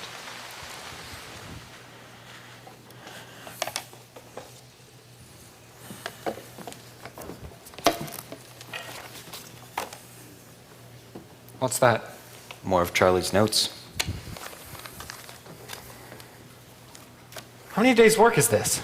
2. Oh, dear heaven. I have 3 stenographers working and I had to call in extra help. You don't have to tell me. I'm here till 1 every night listening to his tapes. July 18th. They all think I'm killing myself at this pace. But they don't understand. I'm living at a peak of clarity and beauty I never knew existed. It's as if all the knowledge I've soaked in during the past months has lifted me to a peak of light and understanding. This is beauty, love, and truth all rolled into one. This is joy. And now that I've found it, how can I give it up? It's incredible. I can't believe any human being can work at this level, at this pace. Doctor, I've read some of this. Of course, I don't understand it, but is this work as brilliant as it seems? And what are you asking me for? It may take science 40 years to understand what Charlie's telling us this month. What if we unleashed, Doctor? What do we do? We hire another stenographer and make very sure she's getting it all down correctly. July 25th. Algernon became lost in the maze today. He threw himself against the walls, twisting over, leaping up. Twice he caught his claws on the mesh overhead, screeching wildly. Then he stopped. He remained lying for hours in his own dirt, unmoving. So, it continues and continues. Now he seems only to be concerned about Algernon. Understandable. What do you think is the reason for Algernon's regression? Honestly, Jay, I've stopped thinking. If there's a reason for it, Charlie will find it before I will. Oh, I'm going home. Going home? It's only 2 o'clock. I've got to help my wife prepare for the big dinner party tonight. Ah, of course. Is Charlie coming? He's been invited. It's in honor of the Wahlbergs, and they put up the money, so he really should come. Then I'll see you there. 7 o'clock. August 5th. It's been a blind alley for the past 2 days. Big problem is, does Algernon's regression affect the basic hypothesis of the experiment? Is it exclusive only to him, or is the whole theory false? And where does that leave me? The answer is here in my mind, but I've got to let it sit. Think of something else, so I've decided to go to Mrs. Niemer's party. Maybe the answer will come when I'm not looking for it. I pray to God it's the answer I want, but if not, I'll accept any answer and be grateful for all I've had.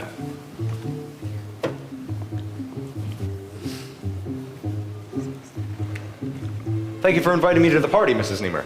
Oh, it was good of you to come. You know Mr. Harvey from the Wellberg Foundation Board? Oh, yes, of course. We're getting a lot more action now that Charlie's on the staff. Yes, it was generous of him to help. But isn't it rather dull starting a project after my husband's done all the groundwork? Wouldn't it be better, perhaps, to do something new, of your own? No one ever really starts anything new, Mrs. Niemer. Each man builds off of other men's failures. You see, what every individual contributes to the sum of knowledge is what counts. Of course. It's a shame Mr. Gordon wasn't here when the project started, but... Oh, I forgot. You weren't in any condition to do psychological experimentation then, were you? That's very funny, Mrs. Niemer. That's very funny. Oh, there you are, Bert. I've been looking for you.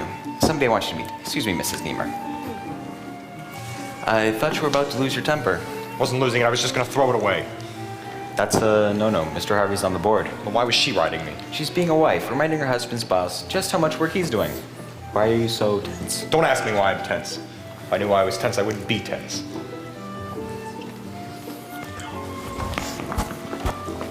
So this is our Mr. Gordon. Am I? You haven't met Jackie Wellberg, Charlie. And this is my sister, Anne.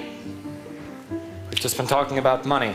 Don't we always? All this scientific stuff is frightfully expensive. Is it? Well, it's always a problem getting sufficient funds to work on projects such as these. The problem is convincing my board of directors that this research has some sort of practical value. You see, I started the foundation, but it's not all my money. But she puts nearly every penny she can spare into it. She hardly ever contributes to my project. And what might that be? Wildlife preserves. Do you know how many of our Native American birdies are dying out? No, I guess there are blanks in my education. Well, for example, there are only 15 whooping cranes left.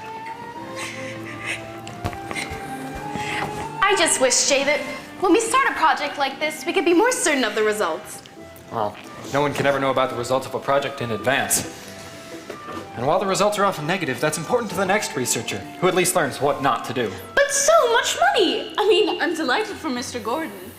But is this really something the world will be able to use? It would be so marvelous for our foundation's image if we could show there's some sort of tangible good coming out of all this. You're so right. You know, we're going to make the 5 million retardates in this nation intelligent enough to go out and sit on the last 15 eggs of those whooping cranes, maybe increase their population 30 or 40%. Do you think that might help your image?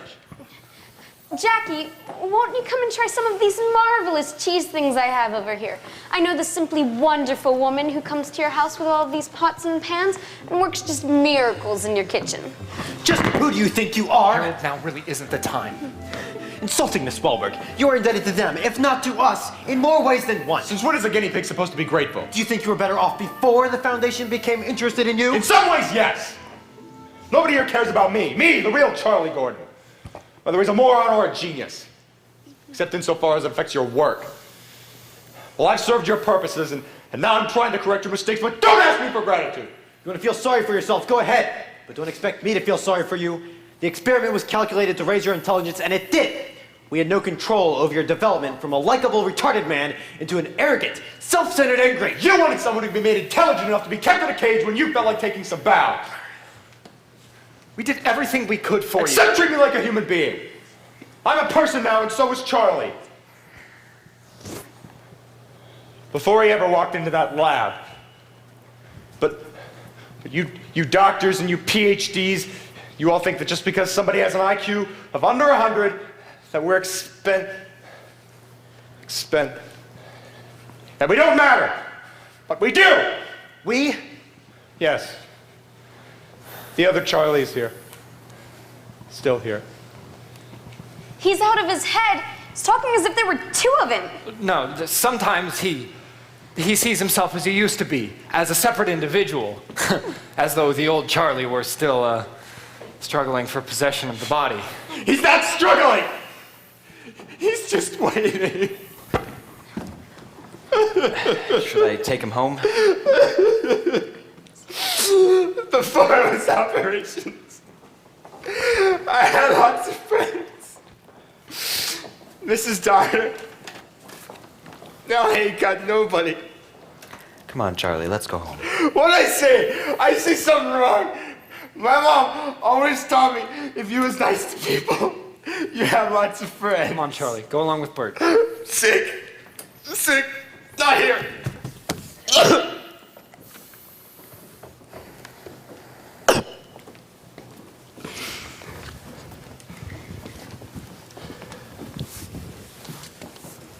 So you finally come face to face with me. Stay where I can see you. I'm tired of you spying on me from dark corners where I can't catch up with you. What do you want, Charlie?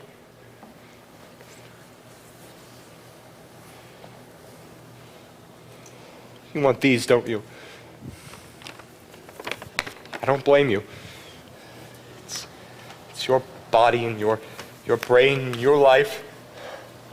What right have I got to take it away from you?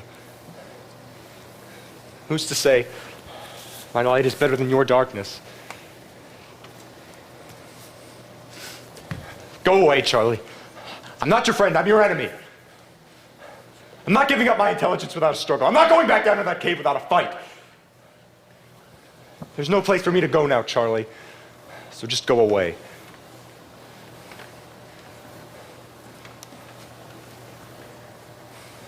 Don't reach out to me for help, Charlie.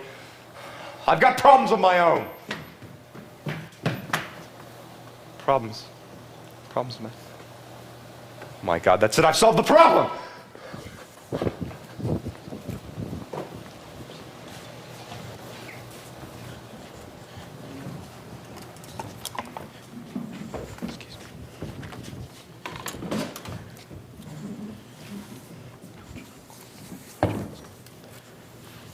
Hello.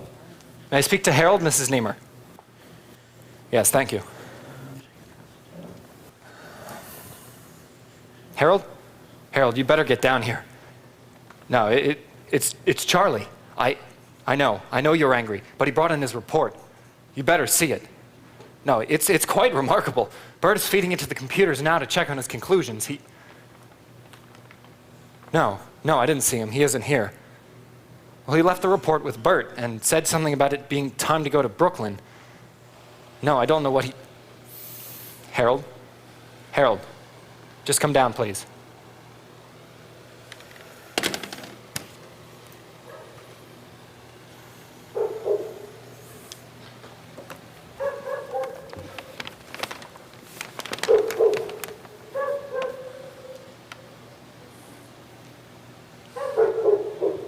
Why is it so different? Where are all the children? Why is it so shabby? Do you want something? Ma, Charlie? it's me. What are you doing here? I wanted to see you, talk to you. No! Ma, let me in. Go away! Leave me alone! Let me in, Ma. I've changed. I'm normal now. I'm not retarded anymore. Do you understand? I'm just like you and Matt and Norma. Let me in.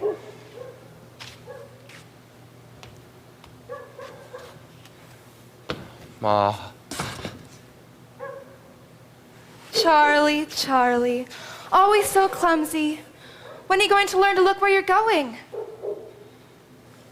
Oh my God. Ma, it's me. I've changed. The house is such a mess. I wasn't expecting company. Look at the floors and those windows and the woodwork. Have you come about the electric bill? I tend to pay it first of the month, but my husband is out of town on business. But I told them they don't need to worry about the money because my daughter gets paid this week, so we'll be able to take care of all our bills, so there's no need bothering me for money. Don't you have any other children? Is she your only child? I had a boy, so brilliant that all the other mothers were jealous of him. They put the evil eye on him. They said it was the IQ, but it was the evil IQ. He would have been a great man if not for that. He was very, very bright. Exceptional, they said. He could have been a genius. Excuse me now. My daughter is a young man coming for dinner. I've got to get this place clean. How could it be? They said you could never be changed. They performed a new operation. I'm famous all over the world. I can read and write. Oh, thank God! All these years, I thought he didn't hear me, but he was listening all the time, just waiting his good time to do his will. I'm glad I came, Ma. I've got to tell everyone, all those teachers at school. Oh, wait till you see their faces when I tell them, and the neighbors, and Uncle Herman. Oh, wait till he'll be so excited, and wait till your father comes home, and your sister, she'll be so happy to see you. You have no idea. Ma, wait. I want you to have something before I go. Go? You can't go away now. I must. But when will you come back? I don't know yet, but look, I want you to have this. What is it? It's a copy of the scientific report I wrote, the Algernon Gordon effect. It's partly named after me. I wanted you to see your son turned out to be more than just a dummy after all. It's your name. I always said it would happen someday. I tried everything. You were too young to remember, but I tried. I told them you'd make your mark in the world. They laughed, but I told them. Ma, I'm home. Who are you? Charlie? Charlie, you should have called. I don't know what to say. Is she all right? You didn't upset her or anything. She came out of it for a little while. We had a talk. Oh, well, I'm glad. She doesn't remember much these days. Dr. Portman wants me to put her into a nursing home, but I can't stand to think of her in one of those institutions. I can't do that to my own mother. I'd never have recognized you, Charlie. I didn't think you'd want to see me. Well, Charlie, I did. She told me that you died in the Warren home, and I believed it all these years. When that professor came, I didn't know what to do. He wouldn't let me see you. He didn't want you upset before the operation. But when I saw that you had become a genius, Charlie, I knew you'd come back. And you have, you didn't forget us. Oh. Can I make you something to eat, Charlie? I don't know where to begin. Start with you. I work.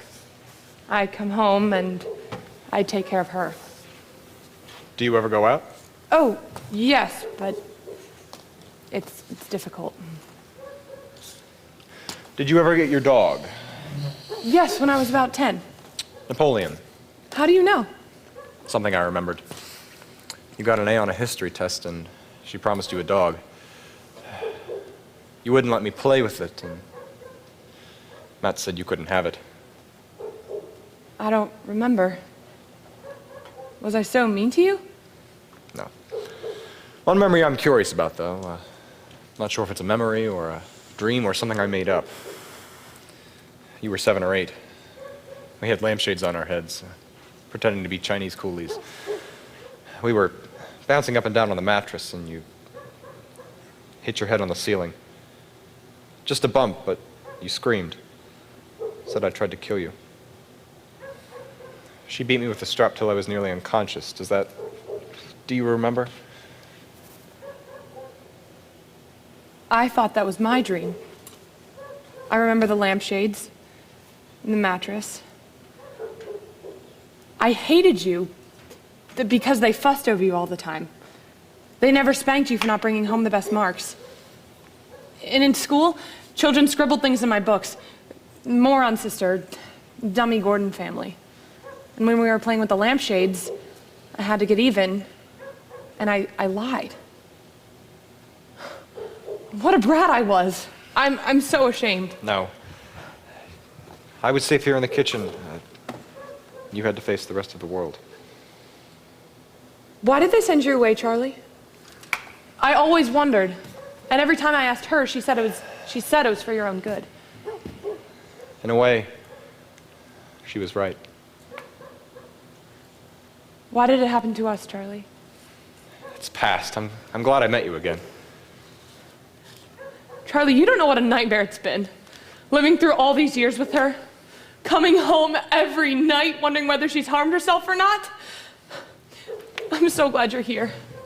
I've needed someone. Don't cry. With what the foundation pays me and with the little I have saved, I can send you some money. For a while, anyway. But you're not going away. You've got to stay with us now. I must. I've got to do some traveling, make a few speeches, but I promise I'll come back. No, I'll help you. no, Charlie, please don't go. I'm frightened. What are you doing here? What are you doing here? Get away from her. Get away from here! Mother, give me that knife! I can't stand him here! Look what he's made of my life! But I won't let him do it to my child's life.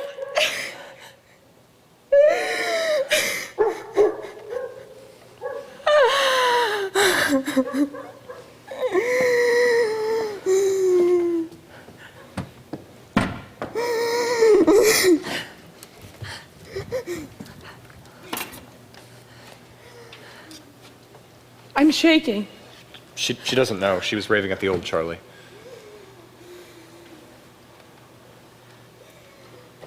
I feel like I saw this all happen once before. I have to go now. That was why they sent you away, wasn't it? 3 blind mice, see how they run. Take care of yourself.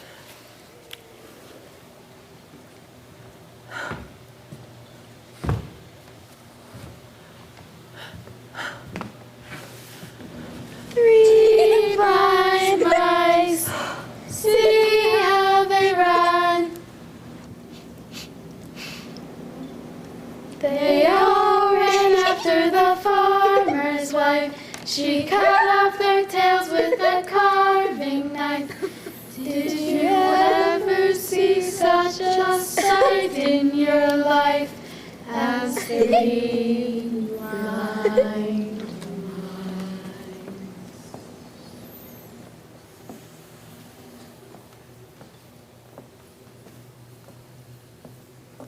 And that's it? The computers confirm every detail of Charlie's report. There can be no mistake? I didn't think Charlie could make a mistake. And if we start to question the computers, that's the first step back to the Stone Age. Charlie's analysis was incredible. Everything about him is incredible. Every time I look at him, I have a sort of double vision. The man who first walked into our testing room, hovering behind this man who has gone further than Einstein. The Algernon-Gordon effect by Charles Gordon. The simple hypothesis here proved may be summarized in the following terms. Artificially induced intelligence deteriorates at a rate of time directly proportional to the quantity of the increase. You memorized it? Not consciously. It just sticks with me. I am sorry that my own contribution to this experiment must rest upon the ashes of the work of this staff, and especially those who have done so much for me. Signed, Charles Gordon.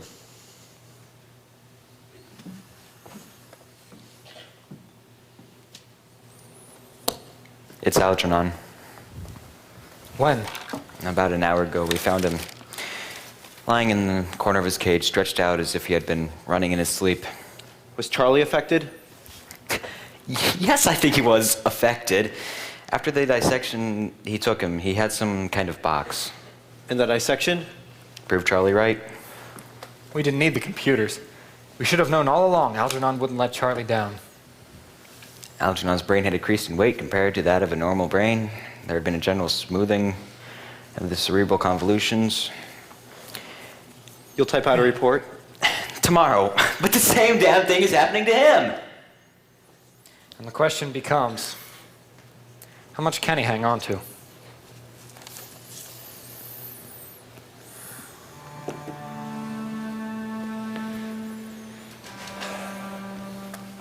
I am afraid. Not of life, or death, or nothingness, but of wasting it as if it had never been.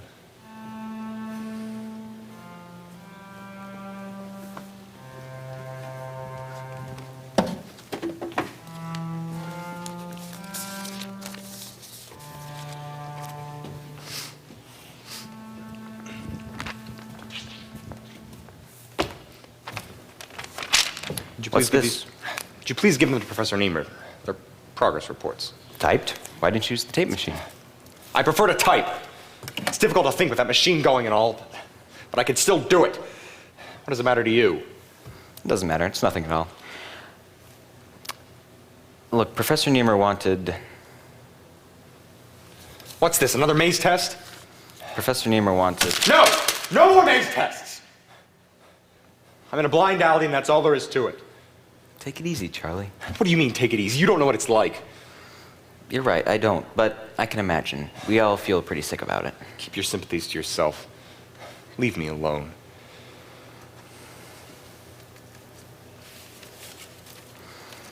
I'm sorry, Bert. It's not you. It's... How's everything going? Get your PhD yet? Yeah, it's being typed, the thesis, that is. I get my PhD in February. Good boy. Keep plugging. Nothing like an education. Look, Professor Niemer wanted a Rorschach check. What does he expect to find? You don't have to. You're here voluntarily. It's all right to deal out the cards, but don't tell me what you expect to find. It's not valid. I know the procedure, I know the rules, the answers I'm supposed to give, but it's not registering. All I've got to do is...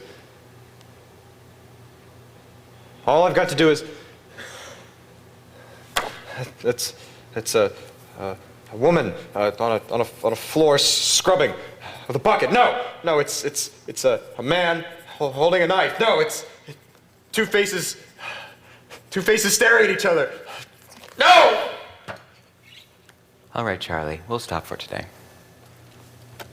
I'm not coming back in. You can have whatever's left of my brain in the progress reports. It's okay, Charlie, I understand. No, you don't understand. We just don't belong on the same level. I was passing this floor on my way up, and now I'm passing it on my way back down. And I don't think I'll be taking this elevator again, Bert. Do you want to talk to Dr. Strauss? Let me get him. Say goodbye to him for me, will you, Bert? I just want to rest my head here a moment. I'll take care of it, Charlie.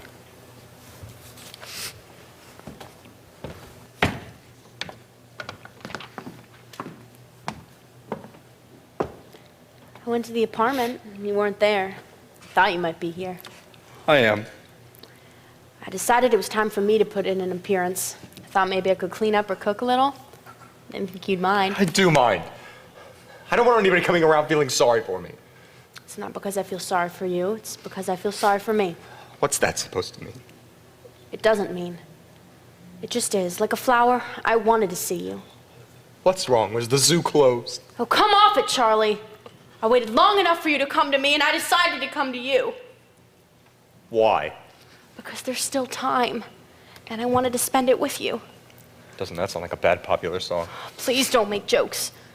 I can't help it. I'm right in the middle of the biggest joke of my life, and there's hardly enough time left to spend with anyone but myself. I can't believe you want to be completely alone. I do. We had a little time together before. We had things to talk about and things to do together. It didn't last long, but Charlie, it was something.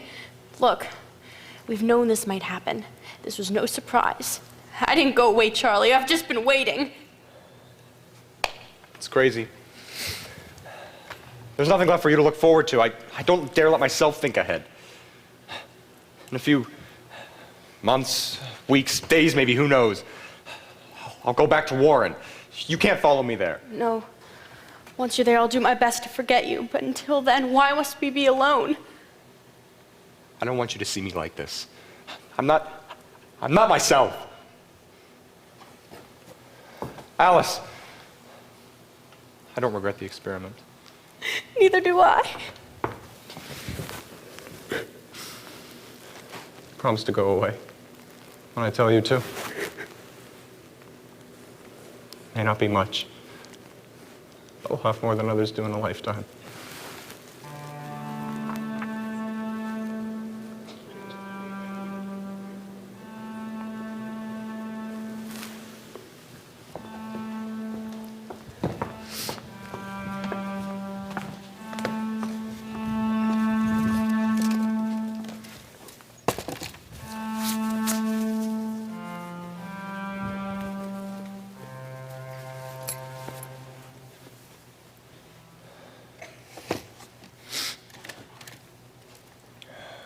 September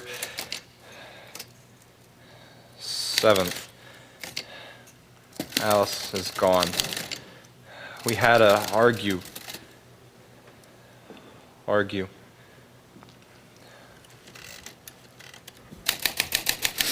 Fight. Let's see if I can remember.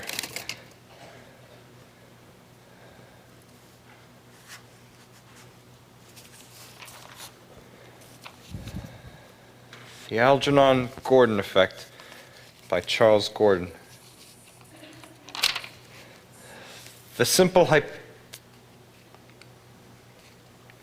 The Algernon Gordon Effect by Charles Gordon. The simple Try it again. The simple See, Jack. See, Jack. Run. See, Jack. See. No, not see, Jack, see. It's run, Jack, run. Try again. See, Jack. See, Jack. Run. Run, Jack. See.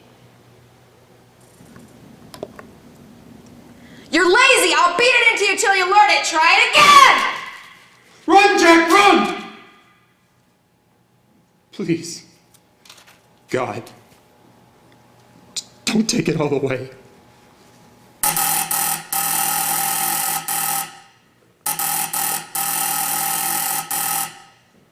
Charlie, it's Dr. Strauss. Please let me in. I brought your check. I don't want no charity. No, Charlie, not charity. I want the progress reports. I'll mail them. Go away. Charlie. Charlie!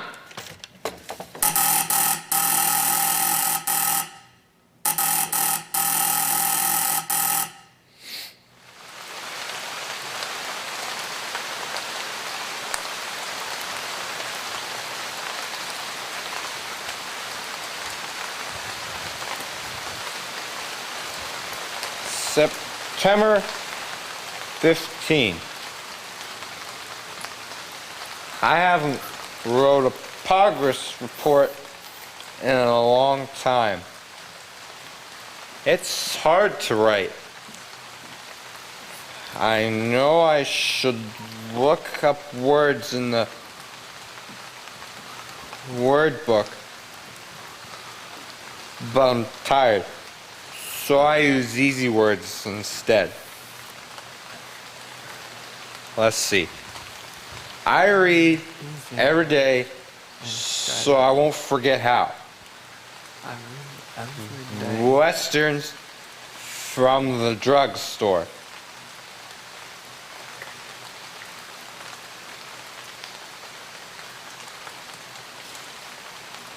And there he is himself, staring out of the window again. I have to go out in the yard and look up to make sure you're still alive. I'm okay, Mrs. Mooney. Well, I brought you some good Irish soup and a nice pot of tea, though Lord knows why I bother sitting around the way you do. It's one thing if you're sick, but I don't like all this loafing around. You're starting to remind me of my son, the loafer, before I kicked him out of the house.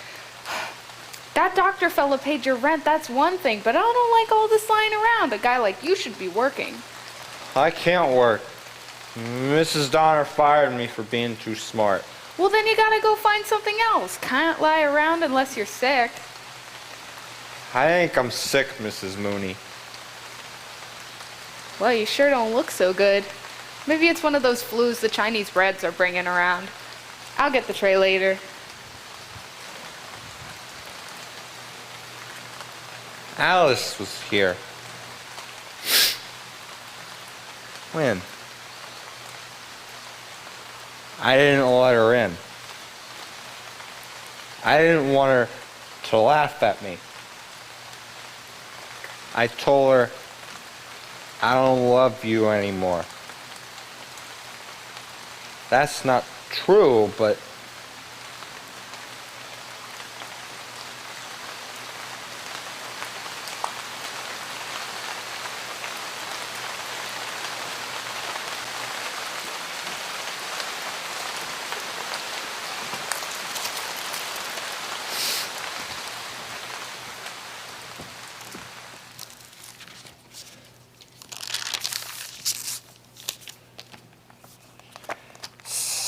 September 21.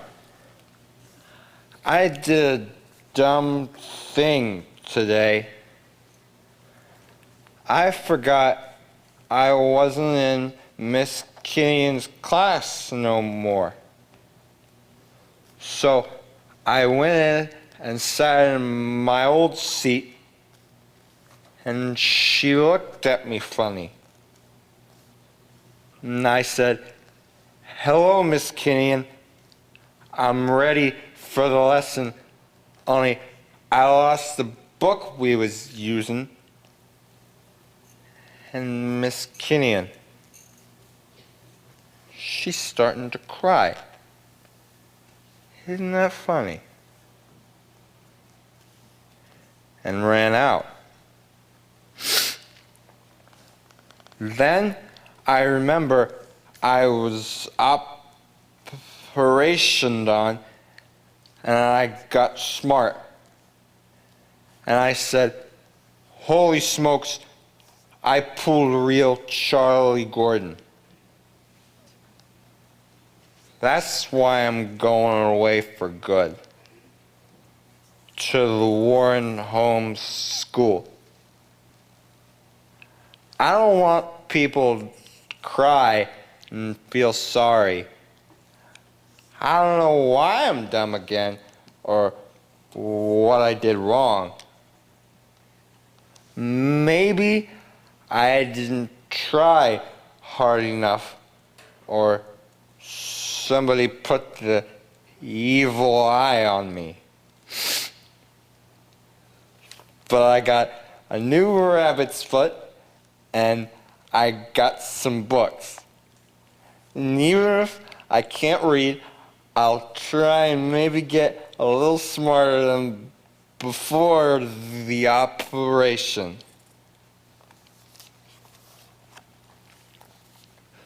Goodbye, Miss Killian and Dr. Strauss and everybody. Your friend, Charlie Gordon.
She knows how to twist.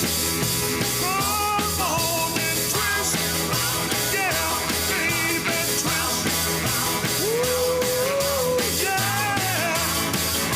Just like this. Come on, little miss. And do the